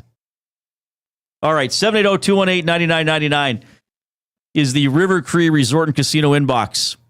Presented by River Cree Resort and Casino, home of the kitchen restaurant. All you can eat surf and turf for just $59.99 every Friday from 4 to 10 p.m. Text us 780-218-9999. That's where you have to send your guesses for the Hudson's Canada's Pub Mystery Athlete of the Game. Do you want me to do the third clue now or wait till 4:40? Wait. You want me to wait? Okay. The first 2 clues were Bomber and 7. Click, click, click. Must you click? Please, please click. Must you click? You must click. Thumb, thumb, thumb. Give us the thumbs up on YouTube. We're within 30 of 200. Show's not even half over. So get in there and click. It's a game day. It's a game day. The Oilers, like I said, they have a... Where's my thing? The Oilers have a chance to advance to the next stage of the dance using a lance to put the Golden Knights in a trance while wearing Jim Nance's pants while hearing fans chant. And we're here to enhance your coverage of Game 5. How's that? Poetic. Pretty good. Jared says, Reid says Def Leppard a lot. I do. I like that band. Ed Hyman said Reid says supposedly too much. Oh, that's who was that? One of your former colleagues said supposedly? A salesman that worked for us. He said he was adamant it was supposedly. Oh, but he actually believed it was right? Yes. Like you never took him corrected him. You never took him to a computer or brought in a dictionary and be like, hey, find the word, baby. No, I would just say, where does it say supposed? Find the word, salesman Dan. Find the word supposed for me. Oh, that's awesome. It was all right. It was kind of fun. I was going to throw to a break, but Coop just walked out of the room. So, oh, he's back. Great. It's 4:21. Here's a sports update.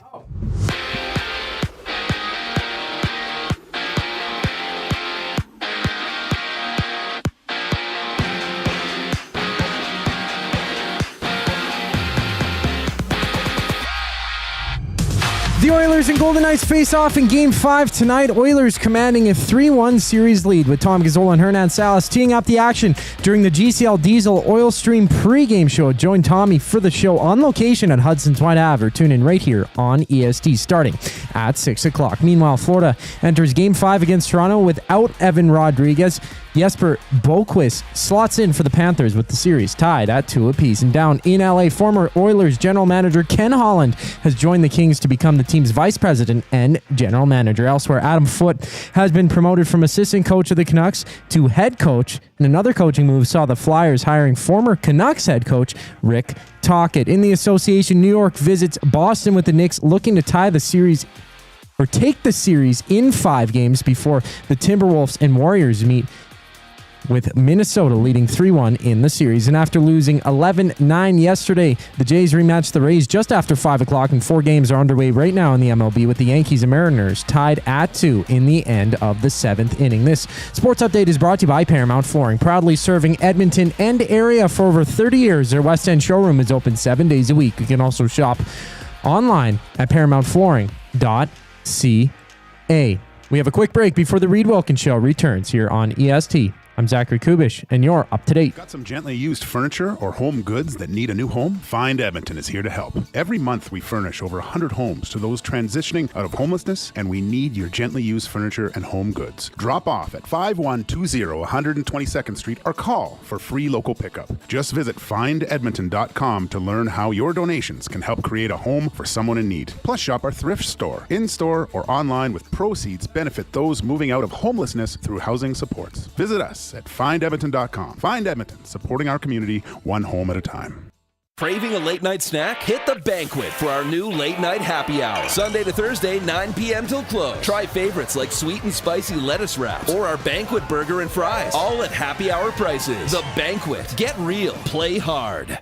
Your home for great performances is the River Cree Resort and Casino. My mother used to let us not lock the doors. She's like, if you're locking the doors inside of the house, it means you're doing something you shouldn't be doing. Yeah, that's why we lock the doors. Host of the Bad Friends and Whiskey Ginger podcast, don't miss Andrew Santino, Freeze Peach, live at the River Cree May 22nd. Michael, what are you doing? We have locks on the outside of the house to keep criminals from coming inside. There's no criminals inside of this house. Yes, there are, Karen. Get your tickets at rivercreeresort.com. Excitement, bet on it. Since 1952, William Huff has been the heartbeat of Edmonton's advertising world. From humble beginnings to a citywide powerhouse, we've been the go-to for signage from print to design and installation. Partnering with Edmonton's top sports franchises and major events, we've helped shape the city's global reputation. Our secret? Unmatched customer service, decades of experience, and a passion for excellence we call the William Huff Advantage. Visit us online at williamhuff.com.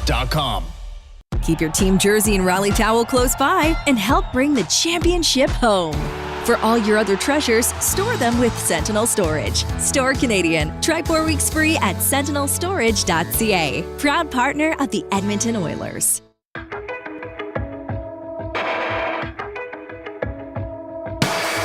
I've got something under my skin, and the itch won't go away. Oh, playoff doubleheader in the National Hockey League. Jay's got the ESTV at the ready for the Panthers on the Maple Leafs. And then at 7:52 Mountain Time, Oilers in Vegas, trying to finish off the Golden Knights.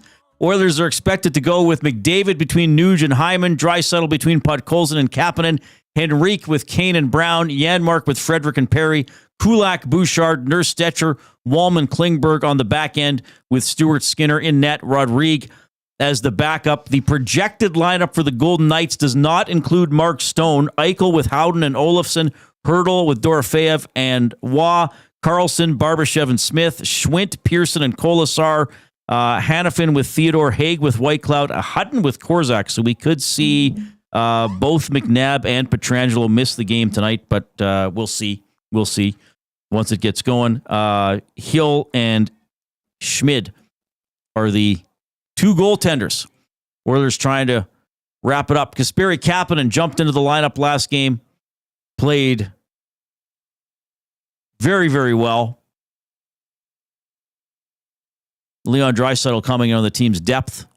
I mean, our depth has certainly been a huge factor in why we're still playing and why we're in this situation. I think, when we were on the ropes, maybe it was our top guys that kept us in it a little bit in the series past. But since then, I think it's been our depth that's carried us and that made the difference. And Kapanen commented on jumping into Game 4. Yeah, I think there's plenty of excitement there, and I think the atmosphere before the game was something that I've never experienced before, so it was beautiful to be part of that game, and that certainly helped my adrenaline and my energy levels. So it was fun to be back. He played well, used his speed, he hit, looked dangerous. So we'll see if the Oilers can keep that going tonight. We have hit 200 thumbs. The show is not yet half over. Thank you, Nasties. Do not stop though. If you haven't clicked already, get in there and click again. Send the link to the show to somebody else and say, hey, check these guys out. Give them a thumbs up. Click, click, click. Must you click? Please, please click. Must you click? You must click. Thumb, thumb, thumb. All right. Maybe Def Leppard will perform that when they're here. Can you imagine? In July. Can you imagine? Just a shout out to a big fan out there. We got an 8-second song for him. How'd it go? Come on. That'd be very melodic. Yeah. Somebody should write that. Well, hey, what if we AI'd that? We could AI that song. Let's do it. Yeah. And we should say, like, with that Vegas lineup, I'm just like Danny Webster, we've had on the show a couple times. That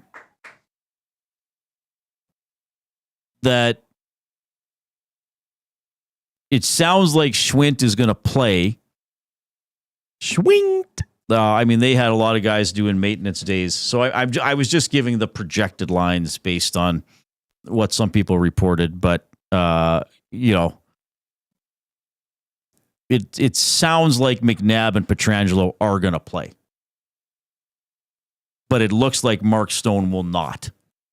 So I guess a lot of game time stuff with Vegas. I mean, we know Pietrangelo would be tough to keep him out, but if Stone's not going to play, okay. And Pietrangelo did miss a game earlier. He missed game 1 with an illness.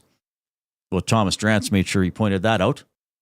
But the Oilers have been going after him. They've really been going after him. Well, I think they've been hitting everybody, but really hitting Pietrangelo. Well, that's one of the big trees back there that you got to, keep piling into every chance you get. It's just nice to see them doing that, right? Actively going, hitting, mucking it up in the corners. That's just everything they're doing with their depth players. And I mean, I don't know. Can you even associate that with just the depth players? I mean, Hyman's out there banging bodies. Yeah, I don't think there's an Oiler that's not hitting. I mean, remember when Pietrangelo blocked that shot and was kind of hobbled and the puck went to him? McDavid still gave him, you can't back down. It's beautiful. You got to commit to it. It's beautiful to watch. It is. Playoff hockey. It's very thorough hockey. The 2 of the 4 games in the series the Oilers have controlled. Now, the first game they did fall behind and had to score late to win it, but when they took over territorially, they took over. I would say they were outplayed in Game 3, and I would say they were mildly outplayed in Game 2, though they had their burst and they got the overtime winner, and they got a break with the call and all that kind of stuff. But 2 of the 4 games, Edmonton's clearly been better. So if they can go out and assert themselves, as we've been saying, they've been pretty tough to beat. All right, time to get fired up here. By the way, Mark Letestu is going to join us in about half an hour. Former Oiler, now an assistant coach with the Cleveland Monsters in the American Hockey League. Always love talking to Mark, intelligent guy. Somebody said that Shea Theodore has been the best player outside of Eichel. That came in the nasty chat. I think he's been pretty good, yeah. He's been pretty good. You know who's been really quiet? Who? Hannafin. I still think usually... when he has the puck, though, I still think he's good at making plays. You think? I think he's been fine. I don't know. I mean, offensively, Reid. Offensively, he's been a Vegas player that has been a threat when that puck's on his stick on the power play. I mean, like I said before, but entering the series, he was kind of at an Adrian Kempe vibe when it comes to playing the Oilers. Okay. He usually has their number, and he hasn't so far this series. So no, but I think he's been. I still think he's been pretty dangerous. I don't know. Maybe I just assume. Just so everybody knows, I knocked on wood. Fans, all right. Time to get fired up for Gemco Fireplaces, proudly serving Edmonton and area for 45 years. The authorized dealer for Napoleon Fireplaces, whether it's gas or wood burning, look no further than Canadian-made Napoleon Fireplaces. All the Napoleon products you need are available at Gemco, 9281 50th Street. Yeah, so the Oilers are up 3-1 in the best of 7, Jay. That's good. That get you fired up? Nope. Something else about being up 3-1 does. Do you know what it is? No. It's a term. Stranglehold? No. It's what people are saying the Oilers are going to do tonight if they win. Celebrate? Gentleman's sweep. Gentleman's sweep. Yeah, I'm with you on this. Yeah. This is actually getting annoying, and I should say I know two of my colleagues are planning a show around it tomorrow, which I know they're going to have fun with. That if the Oilers win tonight, what are Jay or what are Dustin and Eric going to do? They're going to be like do the gentleman show. Yeah, dress up, top hats, monocles. Okay, if you want to do that for fun. I just want to remind everybody, as sports fans out there, gentleman's sweep is not a sports term. It never has been, and it never will be. I don't know where. I don't know who started this. I don't know who decided or proliferated that winning a best of 7 in 5 games is a gentleman's sweep. First of all, if the Oilers win this, it's like, oh well, we gave them a game. We could have swept them, but we gave them a game. Really. Really, that's how NHL teams approach series. The Oilers sat down. The teams that would win in 5 sat down before the series and says, "Hey guys, let's not be jerks and sweep them. Give them 1." Well, really, that's the plan. Like it's just such a silly term. It's just an incredibly silly. Like the closest thing I could think of is if let's say one team. Goes the team with home ice advantage goes out, wins game 1 6-2. Goes out, wins game 2 4-1. Okay, goes into the other team's building, still wins like 3-2. Then loses game 4 and then goes back home and pounds them like 7-0. I think that's where the term originated. That it's like a team that is obviously better than the other. Instead of sweeping them in the other team's building, they say, okay, they'll win their final home game. Maybe we won't have our best night. We'll make them come back to our building and we'll pound the snot out of them. Maybe that. But a 5-game series is not a gentleman's sweep. The only time I would accept gentleman's sweep, and I still don't, is if one team's up 3-0, loses game 4, and then wins game 5. That's the only time. But can I clarify because you're getting blasted right now. People are calling you a curmudgeon.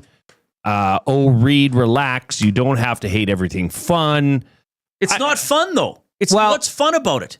It is fun for them on the morning show. Okay, that's fine. They can have fun with it. I think just to clarify, your issue with this is the terminology included in a gentleman's sweep by suggesting the winning team lets the losing team win a game. Right.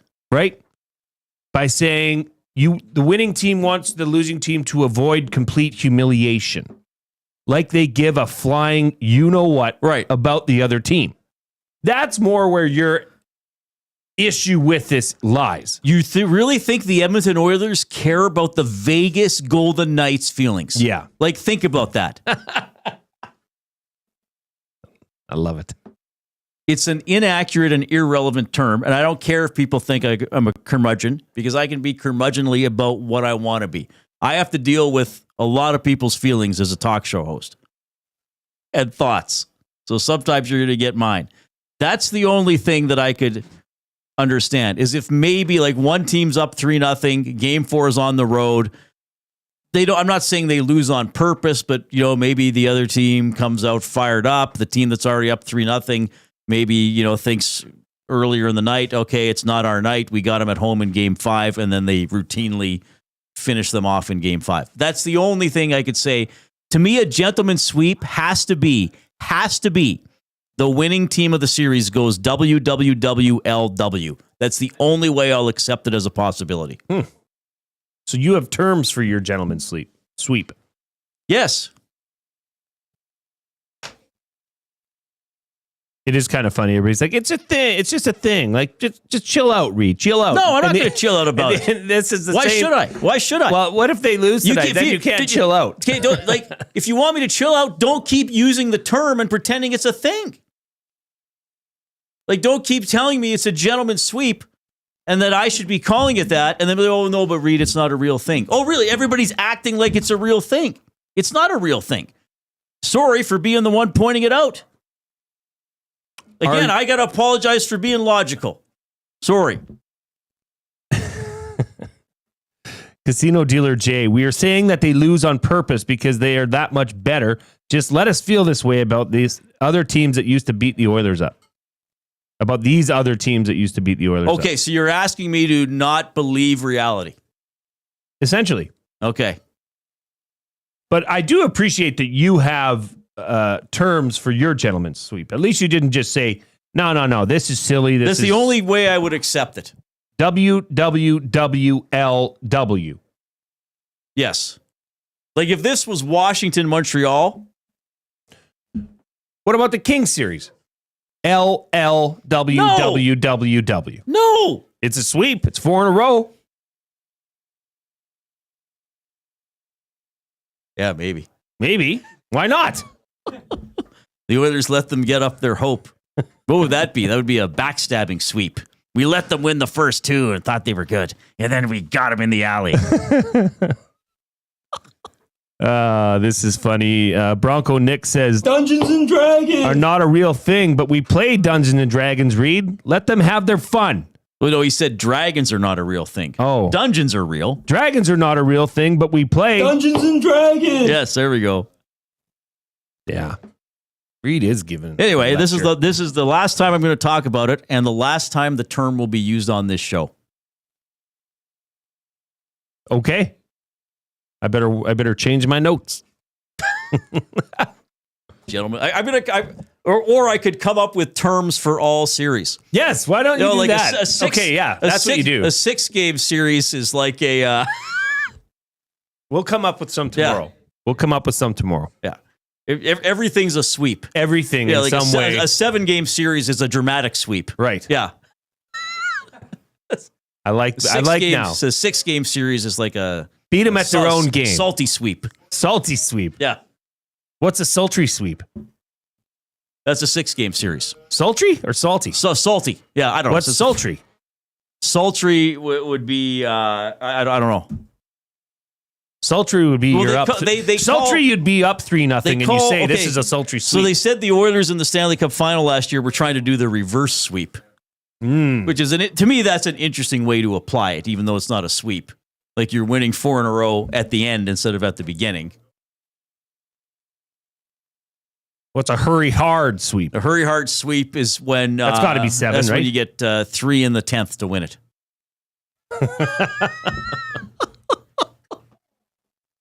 Anyway, I hope the Oilers win tonight, so I get to see how these guys pull it off tomorrow morning. You're on their show tomorrow. I'm not on Friday because I have my eye appointment tomorrow morning. So I'm not on the show tomorrow. It's too bad I'm not on the gentleman's show, if it is. Wow, this gentleman's sweep is quite polarizing. Well, I don't see, but I don't understand why you would want to call it that. I don't know why anybody would want to call a 5-game series anything other than a team winning in 5. A sweep is a sweep. You win in the minimum number of games. You know what I should start doing? In the NCAA tournament? I should be like, and Duke swept Missouri 1-0. Anything that's a single elimination game. Yeah, the Ardrossan Packers with a sweep in their best-of-one final against the Camrose Kookaburras. A reverse sweep is an LLLWWWW. Yes, that's what I said. That's what the Oilers were trying to do to Florida in the final last year. Mike outside of Edmonton saying, Reid, stop. Your Evansburg is showing. #Grouch. Yeah, that's fine. Yeah. Wow. I enjoy experiencing a variety of motions. I'm not a Vulcan. Got a limerick here from Bronco Nick to read at EdmontonSportsTalk.com. Oilers are in Vegas to close out tonight. I want to see the Oilers win a fight. Vegas on the brink. I might have a drink. Oilers win the series. Damn right. Well, Nick, not your best work, quite frankly. If you want me to be grouchy, you've done a lot better. And you had a typo. You said Oilers are is Vegas to close out tonight, and you meant in. Luckily, I corrected it for you on air. Oh, he's loose. He's loose. This is good. This is getting me in the mood to watch the game tonight. Oh, boy. By the way, Jay and I are coming to you from the Banquet Studio. Celebrate your birthday at the Banquet Bar, or go have a miserable time on your birthday. See if I care. Preach! Amazing drinks, great vibes, and unforgettable memories. Book your party today at thebanquetbar.com. Yeah, I want to book a birthday party. Oh, great. When are you coming? I don't know, like May 28th or something. Do you know when the birthday is? No. Just book me in. You want to go full Grouch the rest of the show? No, because I'll be too happy when Letestu's on. Well, of course, outside of that. So say from 5:20 on, you finish the show full Grouch. I bet you couldn't do it. No, I couldn't do it. I'd start laughing. All right. Clue number 3, Hudson's Canada's Pub. Mystery athlete of the game. You're trying to win a $25 GC to Hudson's Canada's Pub. You must text in your guesses to the River Cree Resort and Casino hotline, 780-218-9999. The third clue is pitcher. Bomber 7 pitcher. Pitcher. Somebody for sure get it now. TBD, bro. All right. Coob, go.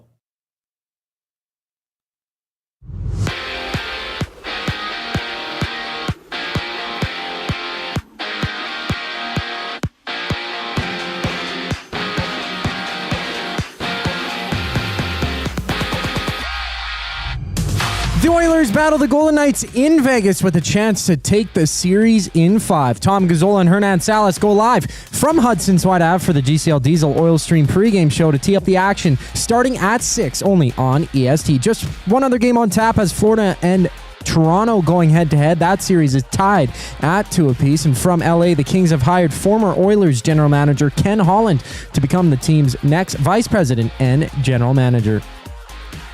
And Rick Tocchet has found a new home in Philadelphia with the former Canucks head coach being brought on to become the Flyers bench boss. While in Spokane, the Tigers and Chiefs dropped the puck in Game 4 of the WHL Championship Series. Medicine Hat is up 2-1 in that one, fresh off a 6-0 win yesterday. On the court, 2 teams fight for their playoff live. Celtics down 3-1 against the Knicks, while the T-Wolves command the Warriors in a 3-1 series lead. In Toronto, the Jays and Rays meet once again. Chris Bassett gets the ball for the Jays with first pitch just after 5.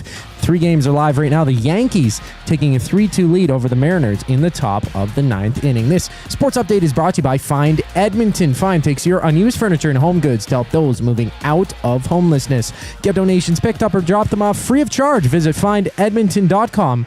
Call them at 780-988-1717. It's buying or selling for Damon Bunting. Bringing us back on the other side of the break. I'm Zachary Kubish, and you're up to date. Get your fix every single game with the GCL Diesel Oil Stream pregame and postgame shows with Tom Gazzola and Hernan Salas. Whether it's breaking down the starting lineup, predicting key matchups, or diving deep into the game's biggest moments, Tom and Hernan are here to give you the best insight and analysis in the city. After the final horn, get the breakdown of every key moment, performance, and player reactions. It's your one-stop shop for all things game day. Catch the GCL Diesel Oil Stream pregame and postgame shows with Tom Gazzola and Hernan Salas, only on Edmonton Sports Talk, your clear choice for Edmonton sports. Time out, Edmonton. The new Play Alberta app has arrived, and it's here to make your gambling experiences more fun, exciting, and secure. Enjoy the convenience of hundreds of casino games, betting live on your favorite sports teams, and access to lotteries all in one place, anywhere in Alberta. Enter code YEG50 to receive a $50 free bet when you make a $5 minimum deposit. That's a $50 free bet for new and existing users using code YEG50. Remember, if you gamble, use your game sense.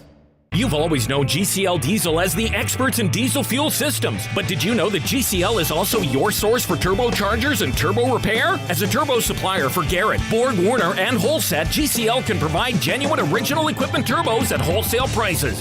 Whether it's diesel, gas, natural gas, or performance, we can provide you with the turbo or custom repair you require. Turbo questions? We've got turbo answers. Visit us in the West End or online at GCLDiesel.com. GCL Diesel, turbochargers, understood.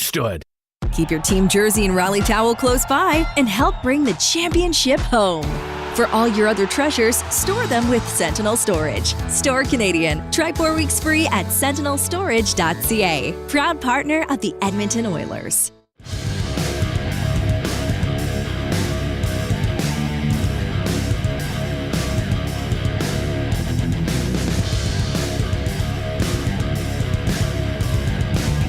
All right, great to have you tuning in this afternoon. The Maple Leafs and the Panthers starting just after 5. We have that game ready to go on the ESTV.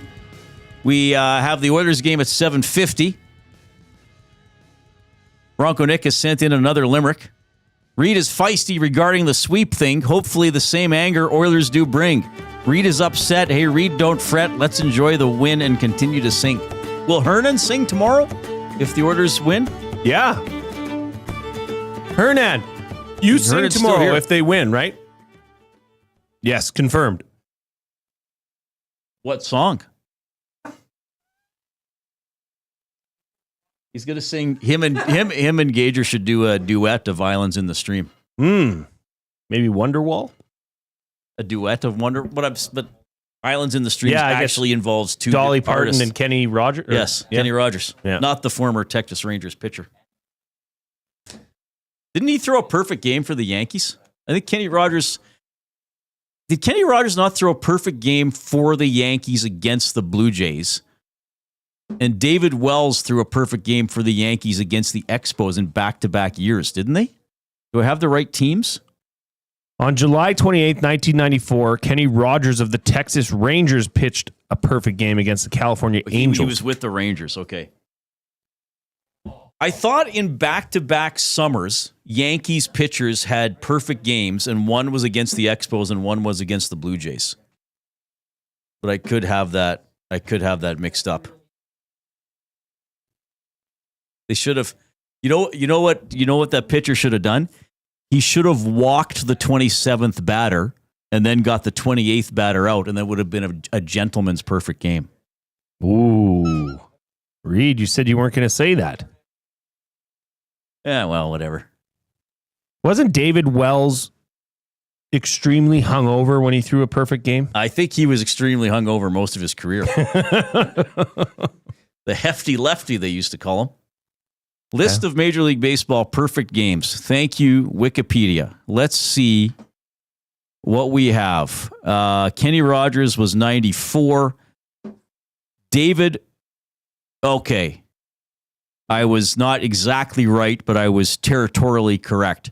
May of 1998, David Wells, perfect game for the Yankees against the Twins. July of 99, David Cohn, perfect game for the Yankees against the Expos. So, no, the Blue Jays were not the victim of either perfect game. There's a limerick in the nasty chat from Rip. Okay, go ahead. You want to read it? I have to read it? Maybe. Oilers going for the gentleman's sweep, but don't tell Reid or you'll be in it deep. Vegas about to go down while Nasty's party near downtown. Will Reid read this or just weep? Well, I might weep because lines 3 and 4 are a disaster. Gotta tighten those up. Brevity! But we have taught the world a lot about limericks. Oh, more than probably anybody else. Probably more than anybody else in the world, except like some Irish poetry teacher. Yes. in Limerick. In Limerick. By the way, keep hitting the thumbs up on YouTube. We have soared past 200. We're at 234. Let's see if we can get to 200 and as soon as possible. We will have a double word of the day a little bit later. Mark Letestu coming up in 9 or 10 minutes. Oilers alum. Always great to catch up with him. Edmonton Sports Talk presented by Play Alberta. Make your bets count for you and everyone else with the Play Alberta app with hundreds of player prop bets on the biggest leagues. NFL, CFL, NHL, NBA, Major League Baseball, you name it. You're not just playing for fun, you're supporting your province. Play Alberta revenue helps fund Alberta programs and services. Deposit today with promo code YEG50, that's YEG50, and get an EST exclusive $50 free bet to get started. Another Limerick came in. This is bringing out all the Limerick writers. I hope so. Good. Did you read the one from Danson? No. Okay. Ted Danson? Maybe.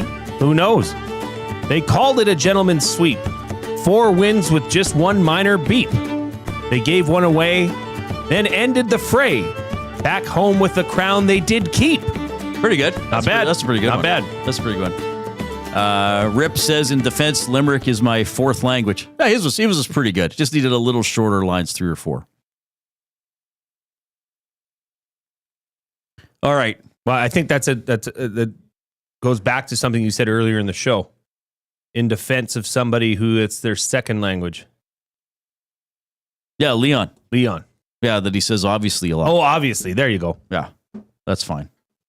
Do you want to buy or sell, or you just shut her down? Well, you can do it, whatever you want. Buying or selling for Damon Bunting, a consistent top-producing realtor in the greater Edmonton area for over 17 years. He and his team would love to help you find that right home or make the move from your current home. Community-driven, he understands what it takes to make a difference in our city. Check him out, DamonBunting.com, Instagram handle, Damon Bunting Real Estate. Nobody's got the mystery athlete yet, by the way. Okay, well, I'll give out another clue just before 5, I guess. Nobody's got it. Interesting. Really interesting. Really interesting. Stove says, angry and sassy Reid is my favorite. Well, good. Okay, buying or selling? Do the big guns smell blood in the water and take over the game tonight? Yes. Yeah? This is the moment? I hope so. This is the Connor and Leon show? Well, I think one of them. Now, does that not then suggest that the power play is going to have to be efficient for the first time? On the road? Yeah. I mean, would pick your poison? I think the power play scores tonight. Do they? Yes. Okay. I think one of Connor or Leon will generate a lot of chances tonight. I won't necessarily guarantee points. As people know, I have a lot of respect for Vegas. I'm not by any means chalking up this series as an Oilers victory. But I do think that we are due to see some explosive offense from one of the big guys. How do you feel? I think so too. Gager and I were talking about it earlier, and it just seems like the right setting. It seems like the right time and place because they haven't, by their standards and by Oilers fans' expectations of their ability and their level of play, they haven't quite been there. They haven't gone full Oiler. So tonight would be a good opportunity to do that. What are you laughing at? Lingus99 says a backdoor sweep, win, loss, win. That's what the Leafs did to the Senators. Backdoor sweep. Jimbo says the gentleman's sweep is when you clean up the place before your lovely lady gets home from a hard day. Come on, fellas. That's pretty good.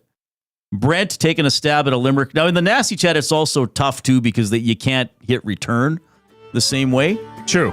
Brent with a pretty good first try. Again, I think he could tighten up lines 3 and 4, but it's a pretty good Limerick. Reid Wilkins, the host so grand, with charm unmatched and a mic in his hand. Oilers take 3-1 lead. Series win almost guaranteed. Wilkins rants, gentleman's sweep, dumbest phrase in the land. Actually, that's quite good. It's not bad. That's quite good, especially for, I think, a first try. A lot of information there. Informative and entertaining. Very Thank much you, Brent. so. We would give you a high five if you were here. Reid, we should send out we should market that like high fives. We get our handprints, and then people can just keep it on their desks and high five. It's kind of odd. Get a cast of our hand made. Like a soft rubber? Yeah, like soft rubber. flimsy rubber hand. People could hang it up in their dangerous. workstation. Okay, have you heard of the name Hank Plouffe? Is he related to Catherine and Michelle Plouffe? That's the only thing I can think of. I cannot confirm or deny. Okay. He'll be turning 90 in July. He hit 2 hole-in-ones in one round. He's turning 90 in July. Really? Yes. Where was this? This was in north of Winnipeg, I believe. That's awesome. Netley Creek Golf Course. 2 hole-in-ones. My question to you, buying in the or selling? same round? Yeah. Oh, that's so cool. Straightforward par 3, okay? Yeah. 150 yards. Simple layout. Buying or selling, you could hit a hole-in-one in 100 shots. No. You're selling. No, I'm selling. There's some How luck could you sell there's some that? luck involved. I know. That's why I'm saying. Well, how could you sell I've played that? 100 par 3s in my life. Not more the than that. same one, 100 shots in a row. No, you wouldn't. I might put a couple close. Well, at the last time I played in the Santa's Anonymous tournament at the Links, the one Chet puts on, I was at a par 3 and I hit a shot for every group that play. And if my shot was the best shot, they could use it. Yeah, it's like a Texas And I scramble. probably put best ball. 6 to 8 within 10 feet. Now I put some off the green. So no way. Just the 100 straight shots. 150. No, I wouldn't. I'm selling on that. I don't know. 100 shots is a lot of shots. Yeah, but a hole-in-one's a very specific thing to do. And you have to be a better golfer than I am to get them all close. Like Sounds to me like you're an incredible golfer. I'd hit some shots some of the shots I hit wouldn't even have a chance of going in. True. I might have some that were, flirtatious, that were tantalizing. Okay. 200 shots. Maybe I would put one 2 feet away and I'd have a gentleman's hole-in-one. Where you would say, Reid, just mark a 1 on the scorecard. Oh boy. I'm never going to let this go now. I'm going to find terms for every possible series. Yeah. This is you know who is a gentleman is Mark Letestu. Former St. Paul Canadian. He's going to join us after the 5 o'clock break. The EST Hangout. I had somebody else saying to me just out in the wild yesterday, they're like, I just feel bad for Jeff Skinner. But you do. Like, Why? that's the thing. You actually do. He's a point-a-game player in his NHL playoff career. Can't take that away He from has him. never not put up a point in an NHL playoff game. Can't take that away from him. Also dash 2. The EST Hangout, presented by Sentinel Storage. Weekday mornings 9 to 11, only on Edmonton Sports Talk. Your clear choice for Edmonton sports. Spin to win Fridays at the Banquet. Every Friday, spin the wheel for a chance to win big and save on your bill. It's that easy. Spin, win, and save. Don't miss out. Details at thebanquetbar.com. The Banquet. Get real. Play hard.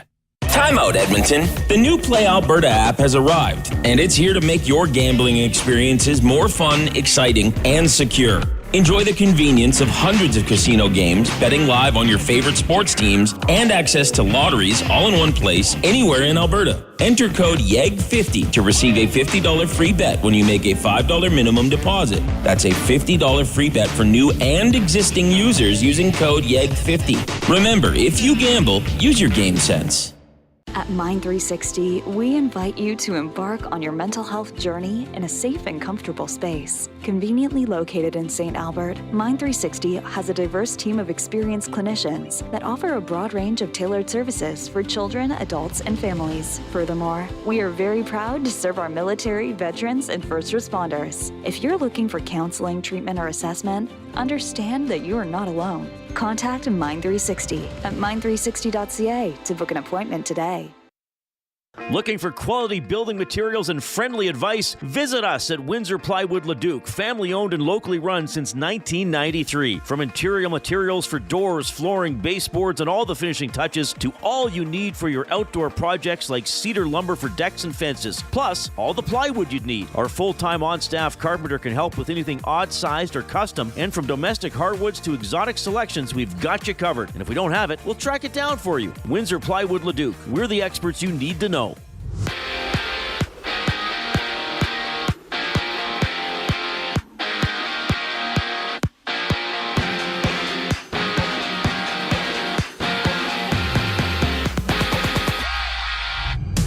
The Oilers look to eliminate the Golden Knights in Game 5 tonight. Join Tom Gazzola on location at Hudson's Wide Ave for the GCL Diesel Oil Stream pregame show alongside Hernan Salas with coverage starting at 6 right here on EST. And it's Game 5, Panthers and Leafs. That series locked at 2 apiece. Puck drop for that one goes in just a moment. While out west, the Kings have hired Ken Holland as their next general manager and vice president. In Philadelphia, Rick Tocchet joins the team as their next head coach, while Tockett's former team in the Canucks have hired Adam Foote as their bench boss. On the court, the Knicks lead 3-1 in their series, looking to close out against the Celtics before Golden State takes on Minnesota, having the Warriors fight for their playoff lives in Game 5. While in baseball, the Jays meet the Rays in just a moment after losing 11-9 to Tampa yesterday. Chris Bassett takes the mound for Toronto, and right now there's 2 games live with the D-backs just beating the Giants 8-7 moments ago. I'm Zachary Kubish. That was your sports update. The third hour of the Reid Wilkins Show starts right now.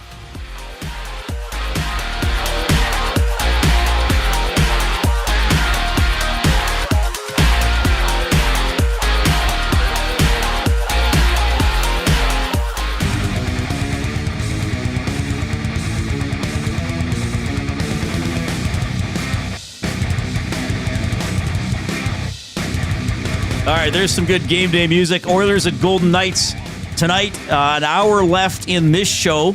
The Reid Wilkins Show with Jason Milne on Edmonton Sports Talk, presented by Play Alberta. At 6 o'clock, it's the GCL Diesel Oil Stream pregame show. Tom Gazzola, Hernan Salas, Sean Bell in for Cass tonight. What's going on? What's so funny? The Jared in the nasty chat said, Reid, if you want to fight the gentleman's sweep movement, you'll have to stop holding doors for people and take away seats on the bus from pregnant women and elders. Oh, don't give me ideas. By the way, you can jump into the nasty chat on YouTube. Keep clicking the thumbs up if you're on there, or if you've done it already, send the link to somebody else. Say, hey, check out this show.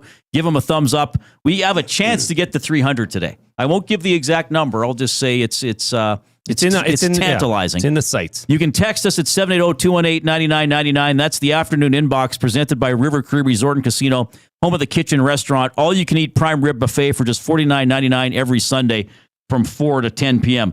Always great to catch up with Oilers alum during the postseason, and it under any circumstances for me, it's great to catch up with this guy. Of course, a former Oiler, former MVP of the Alberta Junior Hockey League. He's now an assistant coach with Cleveland in the American Hockey League. Mark Letestu checking in. Mark, it's Reid and Jay. How are you doing?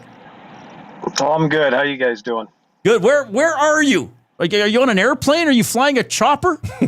No, I am in the car between kids' baseball practices. So you've caught me in coach off-season mode. Oh, so you dive right in from coaching pro hockey to coaching kids' baseball? No, I don't coach. The boys want nothing to do with me coaching. I'm strictly a fan. I'm strictly the guy in the outfield with the Yeti. No coaching of the kids, just the men. So okay, now I try to remember how old your kids would be, but I think you must have at least one that's a teen by now. Like, is dad still cool, or is the relationship changed over the years? I'm not sure dad was ever cool. Maybe when I was a hockey player, but since I've been a coach, the coolness has gone down significantly, and now that he's a teenager, it's almost non-existent. So I feel like I'm a full-time parent now. And is it, are you like a loud parent when you watch? Are you cheering, or because of maybe your life journey, are you a little more, I'm just going to fade into the background and watch? No, I just sit there and watch. I try and take it in. They have coaches. They don't need another one. So I'm not the dad behind the backstop telling them to move up in the box, back in the box, swing early, any of that nonsense. I'm just there to support them, sit on my hands a little bit too much for my wife's sake, but I absolutely enjoy it. I love being home, love getting to see them do their thing on the field, and it's a lot of fun for me when my season does end. Okay, now is baseball the main sport for them, or are any of your kids hockey, or what's the playing priority there? Yeah, it's seasonal. It's just, unfortunately, hockey season, I guess, coincides with mine as well. So I miss a lot of their games. Thankfully, technology is great. I get to see a lot of games online, me being in Cleveland, the boys being in Columbus. But when I'm home, it's baseball season. So that's the one I predominantly see, but they're seasonal, just like I was, baseball in the summer, hockey in the winter. Right. Okay. Well, it's great to catch up with you. Let's transition into the hockey a little bit.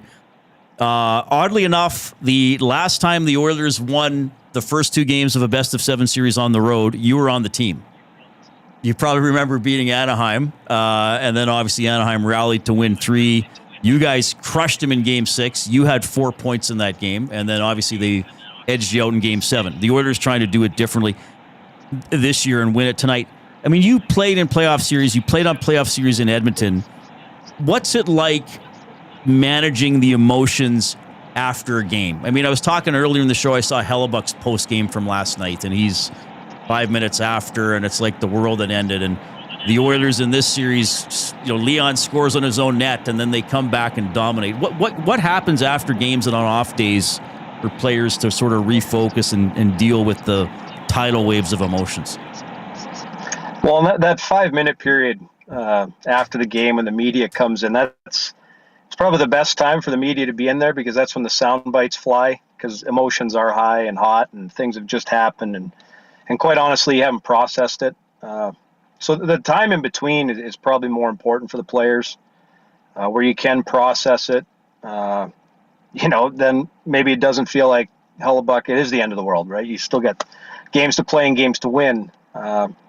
But in the playoffs, sometimes, especially in a Canadian market, it can be hard to turn off because it's honestly everywhere you look. It's what's being talked about. If you tune into sports, it's on the radio, it's on the TV.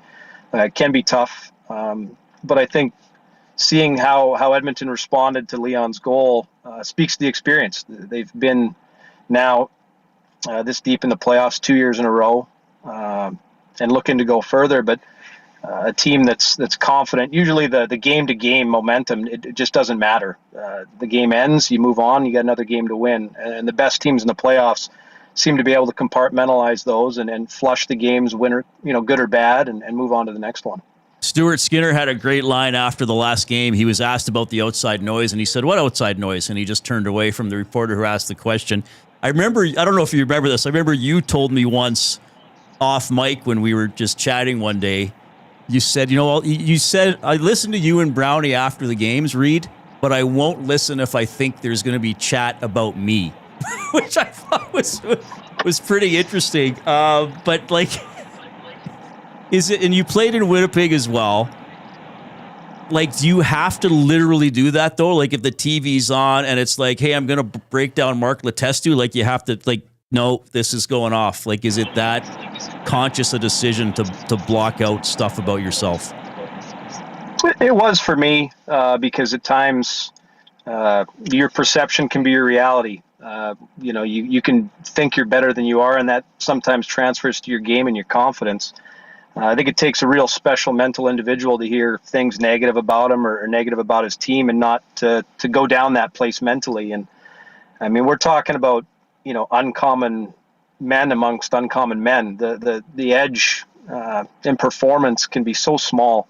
Whether those little mental hurdles, they do lead to some sort of performance on the ice. So for me, I had to not believe that I had bad boots and was undersized and all the things. I had to think that I was the right guy to be on the right side of the power play to hit the one-timer because it mattered, right?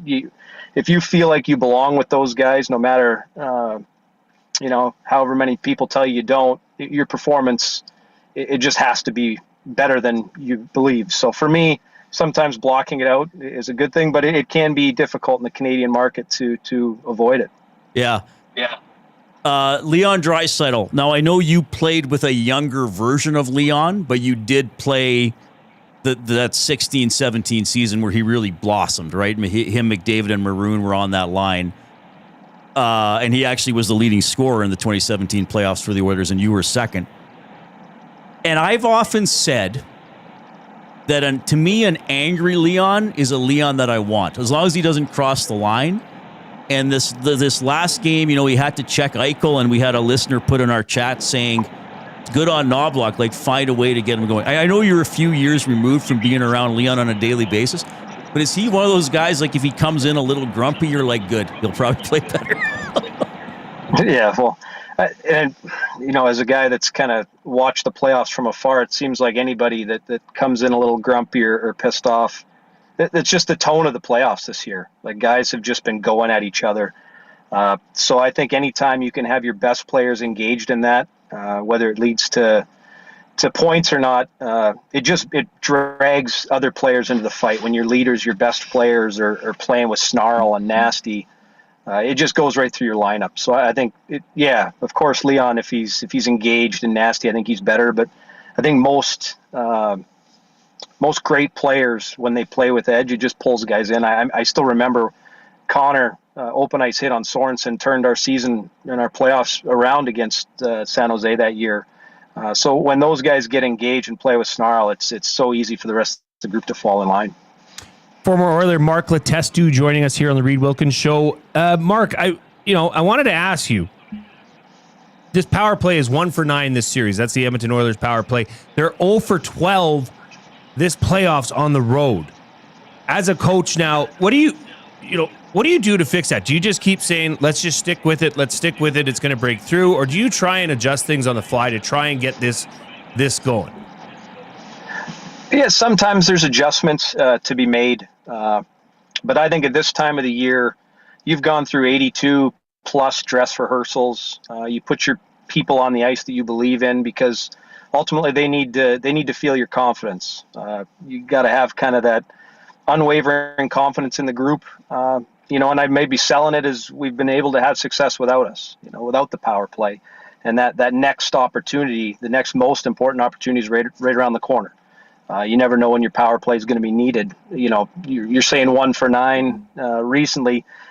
That group could go, 6 for 10 in the next round. So I think much like the games where you're talking about compartmentalizing and flushing, there's a little bit of sample size there where, the last 9 haven't gone great. And again, the playoffs things are magnified and everything's under the microscope.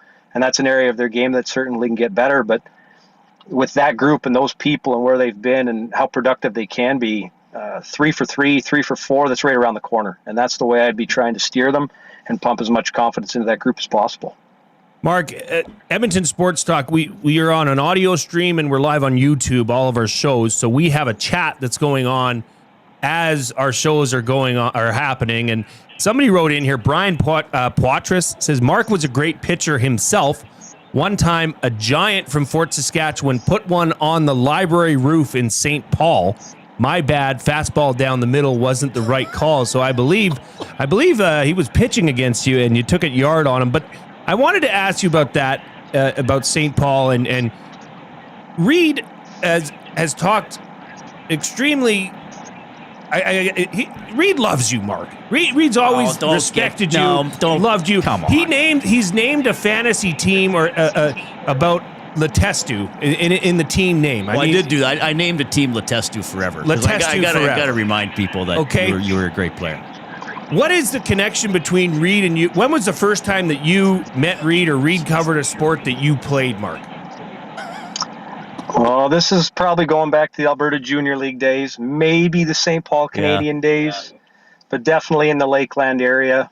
So I think the connection goes there, where both probably at the lower end of our careers and kind of growing together and eventually being in an NHL locker room as opposed to a Northeastern Alberta Junior B room. So it's one of those things where I think the careers probably paralleled each other and just happened to be a way to chart through. And it's kind of been a fun journey, and I have a similar one with Brett Kissel. He used to sing the anthems at my Bonnyville Pontiac junior games. And then sure enough, the playoff series with Edmonton, he's singing the anthem there too. So it's just a connection with the area, and then happened to be the Oilers. And it's just one of those kind of small world hockey Alberta moments. And it's just one of those things that's fun.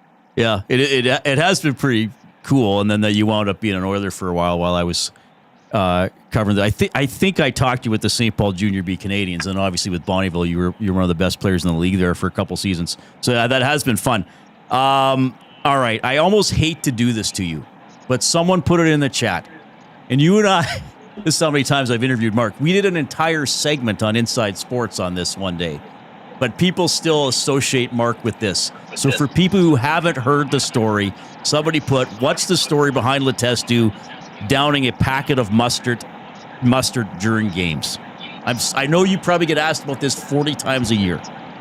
Well, and the error in that is that it's games. The one and only time that I had done it was caught on camera. And I have issues with cramping at times, and legs were starting to go because it was a preseason game, and legs probably weren't in tip-top regular season shape. And typically I'd drink pickle juice, something high in salt, and usually helps with cramping. And I hollered at Mullet, the athletic trainer there, and asked for pickle juice, and he said, no, we don't have that, but guys here have had good luck with mustard. So I said, okay, just make the cramps go away. So sure, took it down and didn't think any of it. Cramps went away. And then nothing came of it until I got to the bus after the game, and phone was on fire, and became my viral moment. So right. The one time I got caught with it made me famous, I guess. That's pretty funny. Before we let you go, thanks for being so generous with time. I'd love to catch up with you. Tell you what, if the Oilers make round 4, I am going to bug you again, because at that time we got to talk again.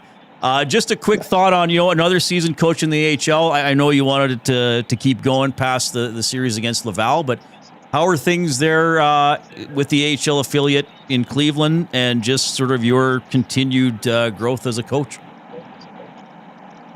Yeah, we had a solid year. It's funny, the organization, because we've struggled so much up top, and we've been thin. A lot of our first round picks have gone straight to the NHL recently, and they haven't come to us and marinated at all. So we've had a lot of mid round picks and college free agents and even junior free agents come to us, and it's been rewarding working with those guys, trying to squeeze some NHL players out of it. And we've had some guys pop off this year and go up and do real well, and that becomes they almost become like your kids, and the pride you have for when they go up and have success. It's almost as good as when you get the call, or when you had got the call to go up and play with the big team, and being 2 hours away. And actually, I still live in Columbus. I'm just driving back and forth to Cleveland for work. When some of our guys get called up, I'll go to the game, and just like a parent, honestly, you just sit there. I don't put the suit on. I wear not a jersey, but just street clothes, grab a beer and watch them play. And I got a huge kick out of that, just watching them live their dream out. And even those meetings when they come up into the room and you tell them they're going up, some of them can be emotional. Some of them have gone through quite a bit to get there. So it's a lot of fun delivering that news, and I hope to keep doing it for a long time. Right on. Mark, thanks for making time for us. Your first time on this show, the Reid Wilkins show, but as we were talking about, we've had the pleasure of talking a lot over the years, and I will say this, I think getting to be friends beyond the media-athlete relationship, which has been pretty cool for me. Enjoy baseball tonight, though. That's the priority. Have a good one there. I will. Thanks a lot for having me on, guys. It's Mark Letestu checking in from the Diamond, or driving to the Diamond, former Oiler. So if you think he's a great talker, so I think that's another reason, too, we just kind of stayed in touch, is because he would be open to talking or telling me the odd little tidbit off the record sometimes or whatever. He's good with dealing with the media. Nice guy. Crafted out a pretty good career for himself, coming out of the AJ, going to the NCAA, getting signed by the Penguins, eventually being an Oiler. I also took out of that he is not at all concerned about the Oilers' power play. Yeah, very much so. It should be encouraging. I mean, but that's why you ask that question to a person that played professional hockey, is coaching professional hockey, because they know that can change on a dime. And that once it gets rolling, it could get very hot. So stay the course. And that was a very thoughtful answer that he gave. But I've often wondered that too, is why your kids, when you're in sports, will tend to listen to the coach. Right. And absolutely nothing that you say. Right. It's an interesting dynamic. Good stuff there from Mark. Yeah, well, it was fun having an alum on, for sure. I mean, we've talked to Chris Joseph. We had Scrivens on, so we got a couple guys that we work with, obviously, who are NHL or Oilers alum. So it's good to catch up with Mark, who loves coaching, loves being a dad. I think that's the right approach too. He just fades into the background as a dad. Yeah. He doesn't need, because especially too, if you're the loud dad and you've been a pro athlete, you're going to even seem like a bigger jerk than just being the loud dad. And I think Mark realizes that. He's like, you know what? I respect what these coaches are doing. Let them go to work. And the mustard thing, again, happened just once. He didn't do it all the time. He told the story. That was crazy. One moment he got caught inhaling a pack of mustard. All right. Mark just texted me half of Elk Point was in that chat. That's awesome. I got a limerick that came in from VR Montenegro. Oh, no. Here we go. It's going as vulcanized Romulan Montenegro. Oh, thank you. Win a series in 5, and what does that reap? According to Reid, not a gentleman's sweep. Bookbinder enraged. Nasty chat engaged. Don't tell us it's not a thing. Way to gatekeep. Yeah, well, what can you do? Tell you what, we are in the Play Alberta studio. It's time to turn up the fun with the all-new Play Alberta app, your digital destination for casino, live dealers, lottery, instants, and of course, sports betting. New players can get started with a $100 casino bonus by depositing $20 with promo code 100casino or a $100 free bet using 100 Sports. Play smart, play local, and don't forget to use your game sense. We are also trying to give away a $25 gift card to Hudson's Canada's Pub, mystery athlete of the game. You must text in your guesses to 780-218-9999, the River Cree Resort and Casino inbox. Clue number 4 is 3. The number 3. So the clues have been bomber, 7, pitcher, and 3. Somebody's got to get it now. Jay just shrugs. Leafs and Panthers are underway. It's scoreless with 12 and a half minutes left in the first. The shots on goal are 1-1. Winner will be up 3-2 in the best of 7. We're 2.5 hours away from the Oilers game? Yeah. Yeah, 7:52 face-off. We're getting you there. We got the GCL Diesel Oil Stream pregame show coming up at 6 with Tom Gazzola. Apparently he is set up at Hudson's on White. Sounds like some of the nasties are rolling in there as well. This is pretty exciting as well. We need 40 thumbs to get to 300. Oh. So if you haven't already clicked, get in there and click. Remind other people, say, hey, check out this show in the next half hour. These guys are having fun. One guy doesn't like anything. The other guy is really nice. That's you. I'm the guy that doesn't like anything. And we got the Coop doing the sports update.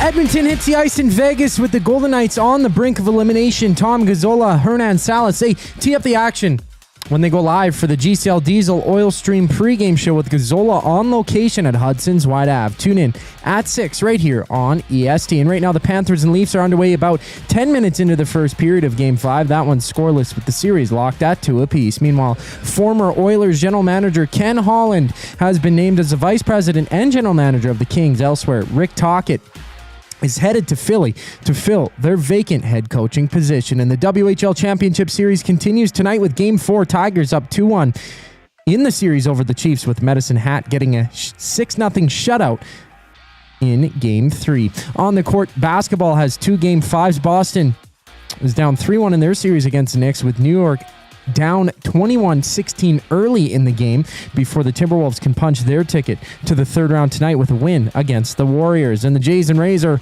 runless in the bottom of the first inning. Chris Bassett with the ball for Toronto, having 4 other games live in the MLB. This sports update is brought to you by Advantage Sports Medicine. Connor McDavid's got a team of specialists, and you're stuck with a bag of frozen peas. Get the same locker room approach that's trusted by the best in the game. Call them at 780-460-9977 or visit their website at advantagesportmed.ca to book an appointment today. We have a brief intermission before the show rolls on here on EST. I'm Zachary Kubish. and you're up to date. The Nielsen Show with Lieutenant Eric. Jamie McLennan, make no mistake, this will be the hardest game. And they're going to need their big boys. They're going to need everybody. And the attention to detail is going to have to be even more. So I think the Oilers have to be aware. They can't just wade their way into the game tonight. They have to push hard and almost kill Vegas's will to get back into the series. The Nielsen Show with Lieutenant Eric, presented by Southport Chevrolet. Weekday mornings 6 to 9, only on Edmonton Sports Talk, your clear choice for Edmonton sports. Strike up some fun at the Banquet Bar. Bowling, drinks, and a great time with friends where the good times roll. Whether you're here to bowl or just hang out, the Banquet Bar is your go-to spot. Get real, play hard at the Banquet. Hey Edmonton, ready to take advantage of lower rates and better pricing? South Fort Chevrolet in Fort Saskatchewan has you covered. From rugged trucks to sleek SUVs. And with over 40 years in business, you can trust that you're getting the best deal on your new ride. As the proud title sponsor of the Nielsen Show, EST listeners can drive a little to save a lot with South Fort Chevrolet's transparent pricing and down-to-earth sales team. Visit us today in Fort Saskatchewan or online at southfortchev.com. Your home for great performances is the River Cree Resort and Casino. My mother used to let us not lock the doors. She's like, if you're locking the doors inside of the house, it means you're doing something you shouldn't be doing. Yeah, that's why we lock the doors. Host of the Bad Friends and Whiskey Ginger podcast, don't miss Andrew Santino, Freeze Peach, live at the River Cree May 22nd. Michael, what are you doing? We have locks on the outside of the house to keep criminals from coming inside. There's no criminals inside of this house. Yes, there are, Karen. Get your tickets at rivercreeresort.com. Excitement, bet on it. Keep your team jersey and rally towel close by and help bring the championship home. For all your other treasures, store them with Sentinel Storage. Store Canadian. Try 4 weeks free at sentinelstorage.ca. Proud partner of the Edmonton Oilers. Must you click? Click. Thumb. Must you click? Thumb, thumb, thumb. Oh, Willie Nylander had a breakaway. He did not score. Still 0-0. Maple Leafs, Panthers, 9:19 left in the first period. It was great to have Mark Letestu on the show for our Voices of the Game segment presented by Windsor Plywood Leduc, locally owned and operated since 1993. We're more than just plywood. We offer everything from doors and flooring to decking, fencing, and custom millwork with a huge selection of hardwoods and knowledgeable staff. We're here for all your DIY needs. Windsor Plywood Leduc, the experts you need to know. All right. We have a winner in our Hudson's Canada's Pub Mystery Athlete of the Game, a $25 GC to Hudson's Canada's Pub. Mr. Milne, who do we have? Mike the Michigan fan. Mike the Michigan fan coming through. Excellent. Yeah, baby. All right. There were two others that got it. Mike's came in first. Mike's, okay, right, because I think we kind of, I just got to double check here something quickly. I forgot to write down the year. All right, so the final clue would have been Goodman, which relates to John Goodman in a 1992 movie. So the first clue was bomber. This person was a member of the Yankees team of that era that was dubbed the Bronx Bombers. Okay? 7. This person won 7 World Series. Pitcher. This person was a pitcher, though was also known for hitting. Number 3, he wore number 3. He was played by John Goodman in the movie. It's Babe Ruth, one of the most famous athletes of all time. What, Coop's all surprised? You didn't know that Babe Ruth was famous? I know he has a chocolate bar. Oh, God. I'm kidding. Could have been. I guess that could have been a clue as well. Chocolate? I never thought of that, Coop. Well, you should say you didn't have a mystery athlete, right? What do you mean? Earlier. And I said... Oh, this was fun how we came up with this one. Yeah. I said, Reid, do you have a mystery athlete? Because I was going to put out the first clue because I schedule tweets to go out. Right. So I said, okay, here's your first clue. It's Bombers. And the rest you came up with. So Maybe we should do that more. You give me a clue, and then I start from there. Or you give me a word. Because it does throw you off the scent, too. Petunia. You could. All right, so Babe Ruth, the Hudson's Canada's Pub mystery athlete of the game. Oilers and Golden Knights coming up. 7:52 is the official puck drop time. Leon Draisaitl on getting that fourth win and ending the series tonight. A hard one. It's obviously a hard one to get in any series. The other side's always desperate. There's always a sense of urgency that needs to be there for their team. We've been in that situation as well. So I think we've done a good job in the past of matching that and then staying with the moment and capitalizing whenever we get the chance. So we're obviously looking to do that again tonight. Well, and the Oilers have had lots of different players capitalize offensively, contributions all over the lineup. Chris Knobloch commenting on the team's depth. Well, we need everybody, and we saw it last year through the playoffs. How many guys came in and out of the lineups, and this year we haven't had as much transition to our roster. But you saw the other night, we just inserted Kapanen, who hadn't played for several weeks, Stature too, and they were able to help us. And there's it's going to happen again, whether that's after a loss or whether there's an injury or whatever happens, that we need to have little different looks. And I think everyone's done a pretty good job. You look at our depth scoring and guys getting involved however they are, physicality, defensive role, penalty kill. I think we've got a lot of good hockey players, and I think they've all been helping our team win. Well, and Kapanen and Stetcher come in last game, play pretty well. I mean, Kane missed the first game of the playoffs. He's been excellent. Trent Frederick hardly played for the Oilers in the regular season. He's been doing his job. Was that the first fight of the playoffs I saw? The first actual fight of the playoffs? Yeah. I'm surprised there wasn't one in the first round at some point. Got the W. Fights. Do you think Frederick won that fight? No, the game, yeah. I thought Haig probably got the edge in the fight, but it was a great fight. Yeah, it was a battle. Yeah. But I think Haig won. Yeah, I think he had the better of the action, but it was that was a good tilt. Bloodied his knuckles. Frederick, with how many Frederick hung in there. Shots he gave his helmet. The Oilers are expected to go with the same lineup. We don't expect Mark Stone to go for Vegas. I know on NHL.com they list Hutton and Korzak as the third pairing. McNabb and Pietrangelo are probably going to play. Just looking at what some of the Vegas media tweeted about their team, but there were some guys taking maintenance days at the morning skate, but it sounds like Mark Stone is out. I always say, especially the playoffs, take the lineups with a grain of salt because you never know, somebody might push through it or get loaded up on painkillers or whatever and get out there and play. But Vegas fighting for their lives tonight. Bruce Cassidy talked after last game, we got to start on our toes. Do you think Vegas really asserts themselves, or do you think that the Oilers are playing well enough that even if Vegas is firing, it's still going to be hard for Vegas really to be the initiators in this game?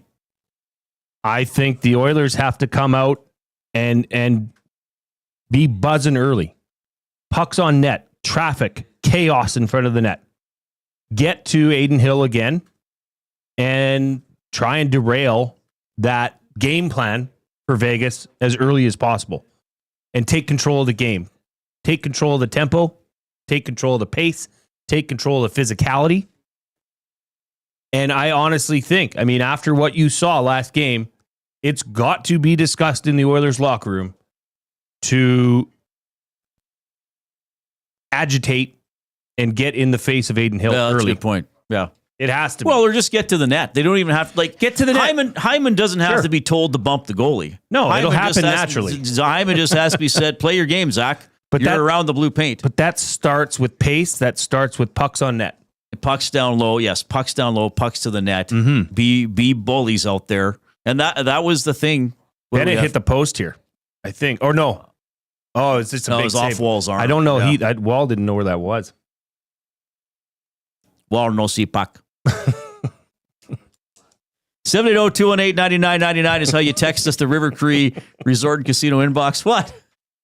You're just funny. Well, sometimes I say weird things. If you're in the nasty chat on YouTube, thanks for all the conversation there. we're at 270 thumbs. Let's see if we can get to 300. Ooh. First of all, this is a great thumb total. You guys were Great. awesome today. Game day thumbs, so really good. We wanted to get well past 200. We'll have a double word of the day coming up in a few minutes, so a lot of fun there. But let's see if we can make a final push for 300. So share the show link with other people. If you're just hopping in, maybe getting off work or whatever, go into YouTube and give us a thumbs up there as well. Jay and I are camped out in the Banquet studio. Craving a late night stack? Check out the Banquet's new late night happy hour menu, Sunday to Thursday, 9 p.m. until close. Enjoy favorites like sweet and spicy lettuce wraps or the Banquet burger at happy hour prices. The Banquet. Get real. Play hard. The Big Uke has given us his daily limerick. He is a molten manly mound of manly magma. A true sports sweep is done in the fourth game. A gentleman's sweep is anything but lame. Grouchy Reid, curmudgeon's been freed. A reverse gentleman's sweep. Now that's a nice name. I don't know what that would be. Do we have a goal? Okay, I did not see this. I was looking away. We have, I assume it's a Florida goal because the highlight is from behind the Leafs net. Good forechecking. Yeah, what's happening here? Florida's keeping the puck alive. Won't go away. It was at Ekblad sneaking down low, gets a little tap pass, I think, from Reinhart. Yeah. And top shelf on the wall. So Florida's up 1-0. 5:22 left in the first. Is it tightening here for the Leafs? Does it feel a little big time? I don't know. I think they're a good team. I mean, they lost Stolars. That's tough. I believe you said they were a team of destiny. No, I did not say they were a team of destiny. I said they were a very good team. I said I could understand why certain fans might feel they're a team of destiny. Because somebody said after the Oilers won Game 2, are they a team of destiny? When I was on with Tom after the game. And I said, well, you could argue that, but the Jets fans could say, well, we're a team of destiny. We were 2 seconds away from being eliminated, and we tied it and won in overtime. True. Leafs fans could be saying, hey, we've been suffering since 1967. Now we got different coach, different GM. We beat Ottawa. Maybe we're the team of destiny. We're up 2-0 on. I don't know if they were already up 2-0. So anyway, you could always argue it. You don't really know until it's over. As Nylander gets a shot from the right wing that is stopped by Bobrovsky. All right, 5:38. Tell you what we're going to do. We'll take a break with the Coop. We'll have some more laughs. We'll have a double word of the day. And then at 6 o'clock, we hand it over to Tom and Hernan for the GCL Diesel Oil Stream pregame show. Take it away, Coop.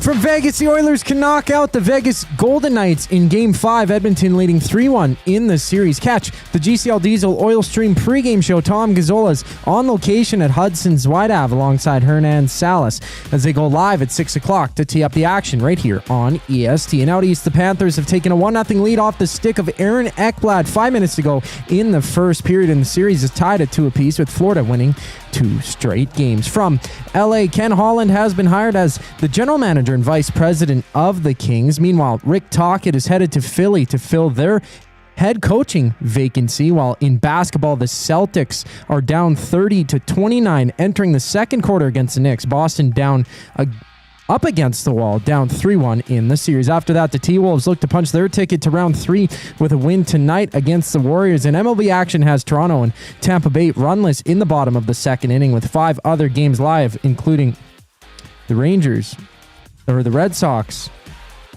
down 2-1 in the fourth inning. I'm Zachary Kubish. That was your sports update. The final segment of the Reid Wilkins Show brings us back on the other side of the break.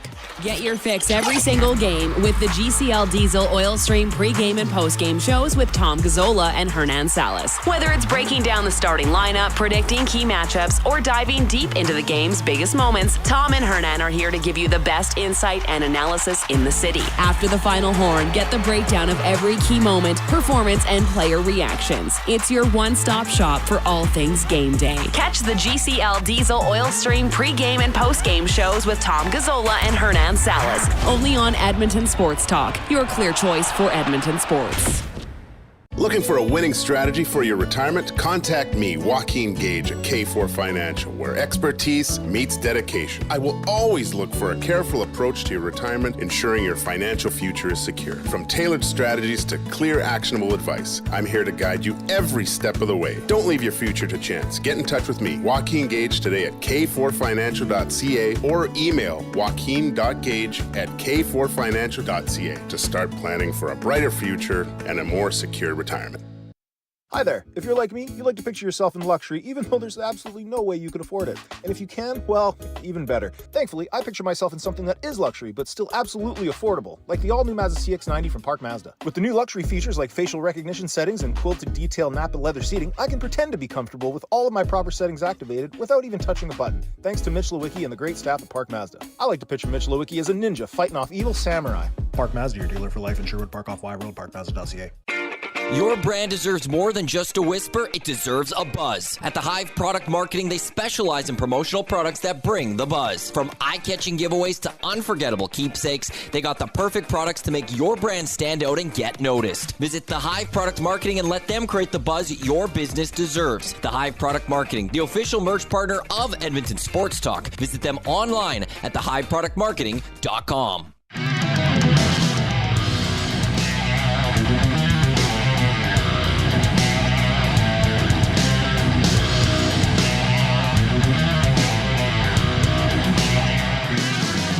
All right. Appreciate you tuning in. 4 minutes left in the first period. Florida leading Toronto 1-0. 14-4. Panthers out shooting the Leafs. That best of 7 is tied 2-2. Oilers lead the best of 7 against Vegas 3-1. They will try to end the series tonight in Las Vegas. 7:52, your official puck drop time. We have at 6 o'clock here in Edmonton Sports Talk, the GCL Diesel Oil Stream pregame show, hosted by Tom Gazzola, Hernan Salas. We'll be keeping everything under control here at the EST Global HQ. Sean Bell is the analyst tonight. They're on after the game as well. I'll join Tom after the game for Reid's Read for Edmonton Garrison Memorial Golf and Curling Club as the Oilers will try to end the series. Should be a good game, Reid. I Just a always matter of- expect it to be good. You know, if it's a tight game or if it's just wide open. You know, I could see it going both ways. Well, I think Vegas wants to try to keep it low event. And the Oilers, I think, do they? In a way, though they want Do to they keep wanna it, keep it on their own net. You always want to keep it low I know, event but on your I own don't net. think they do offensively. I think No, they want to pound away. They would not mind seeing a shootout. Because it would work better than what worked last game. For who? For them, for the Vegas Golden Knights. Oh, you think Vegas wouldn't mind a high scoring game? Well, a low event game sure didn't go well for them. Well, no, but they want to keep it lower event in their end. Let's play this clip again because he was pretty high praise. Chris Knobloch today on Leon Draisaitl. You know, in my opinion, Leon's should win the Hart Trophy. All right, and maybe he doesn't because of missed the last couple of weeks, but I don't think that's enough for him not to win it. That's just my opinion. And also, probably best defensive forward also in the league. I don't think he gets enough credit for that. And, you know, it probably, if he was on the penalty kill regularly, he's probably definitely in that conversation and getting that recognition. Just the fact that we have other guys that are contributing with the penalty kill and kind of having roles for more guys. We have needed Leon to kill penalties this year. But I think if he was killing penalties, that'd be Selke for sure, without a doubt. So he can do it. He's very good at it. He takes a lot of responsibility in his game. You often think of those guys who are putting up a lot of points, that they neglect the defensive responsibilities. Leon has never neglected his defensive responsibilities. In fact, if I was to show clips on how to back check and how to work and getting above the opposition, Leon would be the leading guy on all the clips that I could find. He's the one who does it the best. Well, that's like a minute 20 seconds. Yeah, and hearing it again, he would win the Hart Trophy. He should win the Selke, and he especially would win the Selke if he was on the penalty kill. By the way, Chris, you're the coach who doesn't put him on the penalty kill and has put Connor on instead. in the postseason. And then, by the way, he's like the perfect guy to show footage of. Like, we had a great comment from a listener earlier saying it's a lot of what he says is based in truth for sure, but it also does it smack of Knob saying, I got to keep it all positive around this player, because let's face it, there have been moments where Draisaitl has not looked Draisaitl-esque. Even though he's still one of the better players, there have been times maybe with the puck he hasn't looked as sharp as usual. Is that fair to say? Yes. Like, maybe we're nitpicking a little bit because they have won, 7 of their last 8, as you said. Incredible. But hot. Yeah. Rolling hot. Magma down a hill. Well, and here's the thing too, is you hear clips, you see things on Twitter, you see things on your feed that comes up. And as we know, the algorithm, us wanting your likes, well, that happens to us on our personal devices as well. If you're watching more hockey, everything that you're coming through your feed is hockey related. And I've seen more, I guess, declaration from people outside of the Edmonton market, especially after that last game, saying this Oilers team is legit. And I think it took that shut down, we're going to rock you, we're going to sock you, we're going to beat you in all areas of the game style of play for others to say that. Now, I'm not saying that necessarily means but it is something when you're hearing it from outside of the market and people are taking notice of what the Oilers are doing. I mean, I said it earlier, they're 7-1 since game 2 against LA. Yeah. They're rolling. They're doing the right things. All 4 lines are rolling. And that depth conversation, Reid, has so much to do with it. The top 2 lines, the top 6, you have battles, 10 out of 10 battles, it's going to be a 50-50. Yeah. They're all talented players. It's where you separate is that bottom 6, which is what the Oilers have and what's going right now for them. So if they can come out, establish their game, establish that patient play, but they'll attack when necessary and get to Aiden Hill, could see good things. The NFL schedule is coming out in a few minutes, but they're dripping out some games, of course. Your Washington Commanders will play on Christmas Day, which is a Thursday. Washington will host Dallas, and then Detroit will travel to Minnesota, and then the evening game on Christmas Day, Thursday, will be Broncos-Chiefs. Fun. Now, I predicted... Broncos-Chiefs, eh? They must really believe in old Bo Nix over there. That's true. I predicted that the Chargers would host the Steelers on Monday Night Football. You did. That is wrong. Friday, September 5th on YouTube. The YouTube? The YouTube. Some people might give the NFL a thumbs up on YouTube. It could use it. Help the NFL's algorithm, everybody. So there's going to be another game in Brazil. Friday, September 5th, Chiefs against the Chargers. So the opening night game is Dallas at Philly. And then the Friday game in Brazil is Chiefs Chargers. Now, I predicted the Sunday nighter would be Washington, Detroit. I think in Washington. I think they have the home game. And I predicted the Monday night doubleheader would be Steelers Chargers. That's wrong, but I also had Bills Ravens as if they do a doubleheader on Monday. So we'll find. I don't know why I like predicting the primetime games for some reason. It's fun. It's weird. Maybe it's a hobby of yours. One of my many hobbies. All right. We're going to play the playoff song before we go. We got to do a double word of the day. I also have to remind you, you've been texting us this afternoon at 780-218-9999. You've been using the afternoon inbox presented by River Cree Resort and Casino, featuring Italia Restaurant, home of the $6.99 brunch special from 11 a.m. to 4 p.m. on Sundays. All right, double word of the day. The word of the day with Reid and Jay. Oh, I'm sorry. Did I break your concentration? What do they got to say? Say what again? Say what again? I dare you. Let's find out. English, do you speak it? Then you know what I'm saying. Okay, Reid. First word of the day, edify. Edify. E-D-I-F-Y. And this, I know this. There's the magazine Edify. This is a verb. Yes, I know. This is to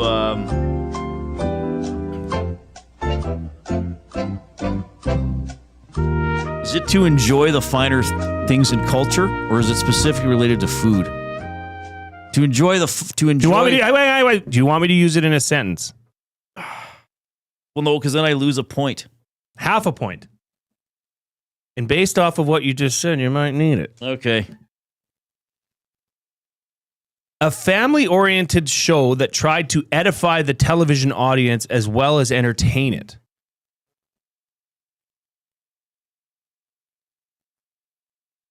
So it means to satisfy a need.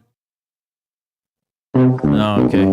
I should know this. I'm embarrassed. I feel shame. To instruct and improve, especially in moral and religious knowledge. Oh, Otherwise, really? uplift, enlighten, inform. Okay. Second word of That's the day. not good. I didn't get that. That's really 1 out of bad. 2. 1 out of 2. Hey, Bad. Everything's bad. I think you can make up for it here, okay? I might get gentleman swept. Nope. No gentleman sweep here. We don't even know what that means. Second word of the day, scuttlebutt. Scuttlebutt. That's actually the word of the day? Yeah, well, it's the second word of the day, technically. Scuttlebutt. SCUTTLEBUTT. And scuttlebutt is sort of like it's almost like an informal form of information, sort of like a rumor, but perhaps not exactly. It's like, hey, Reid, are you going to the rink today? Yeah, I got to get the scuttlebutt on Draisaitl. People are saying he's got a broken arm.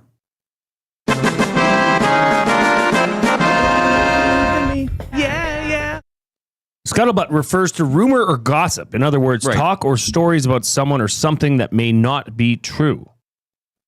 I knew that one. 3 out of 4, Reid. Not bad. I did 3 out okay. of 4. All right. Excellent show, everybody. Appreciate your participation. We had some fun times. We kept you apprised of what's going on with the Oilers and Golden Knights for tonight. Tom Gazzola, hosting from Hudson's on White, takes over at 6 o'clock, the GCL Diesel Oil Stream pregame show. On behalf of the Coob, Zachary Kubish, and the glue guy, Jason Milne, I'm Reid. Enjoy Game 5. Come and get it done. 16 wins, yeah, they're going on a run. Looking to advance, going deep in the dance. Hop on the bandwagon, let's hear the fans. The fans. Special place to play, honestly. So much history, these fans. It's great to hear their sport. Wrestling in the dazzling every single night. Clubs coming up, baby, gonna be a fight. 6 games, 5 games, how about a sweep? Ticket prices, yeah, they're gonna be steep, yeah. Yeah! Come on! It's the playoffs! Crank it up! It's the playoffs! Take the cup! Let's go win the Stanley! Ooh, gotta get the cup! Let's go win the Stanley! Come on, lift it up! Let's go win the Stanley! Waited long enough. It's time. No more wait for the oil. It's the fate, yeah.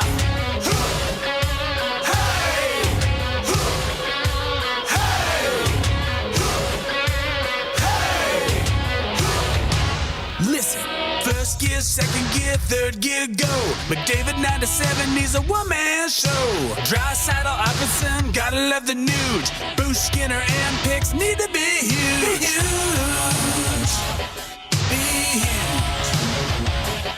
They gotta squeeze a little, squeeze a little, squeeze a little more. Get the bottom 6 to find a way to score. One time, overtime, gotta find a way. Jam-packed moss pit going insane. Yeah.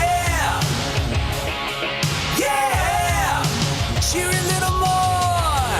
It's the playoffs! Crank it up! It's the playoffs! Take the cup!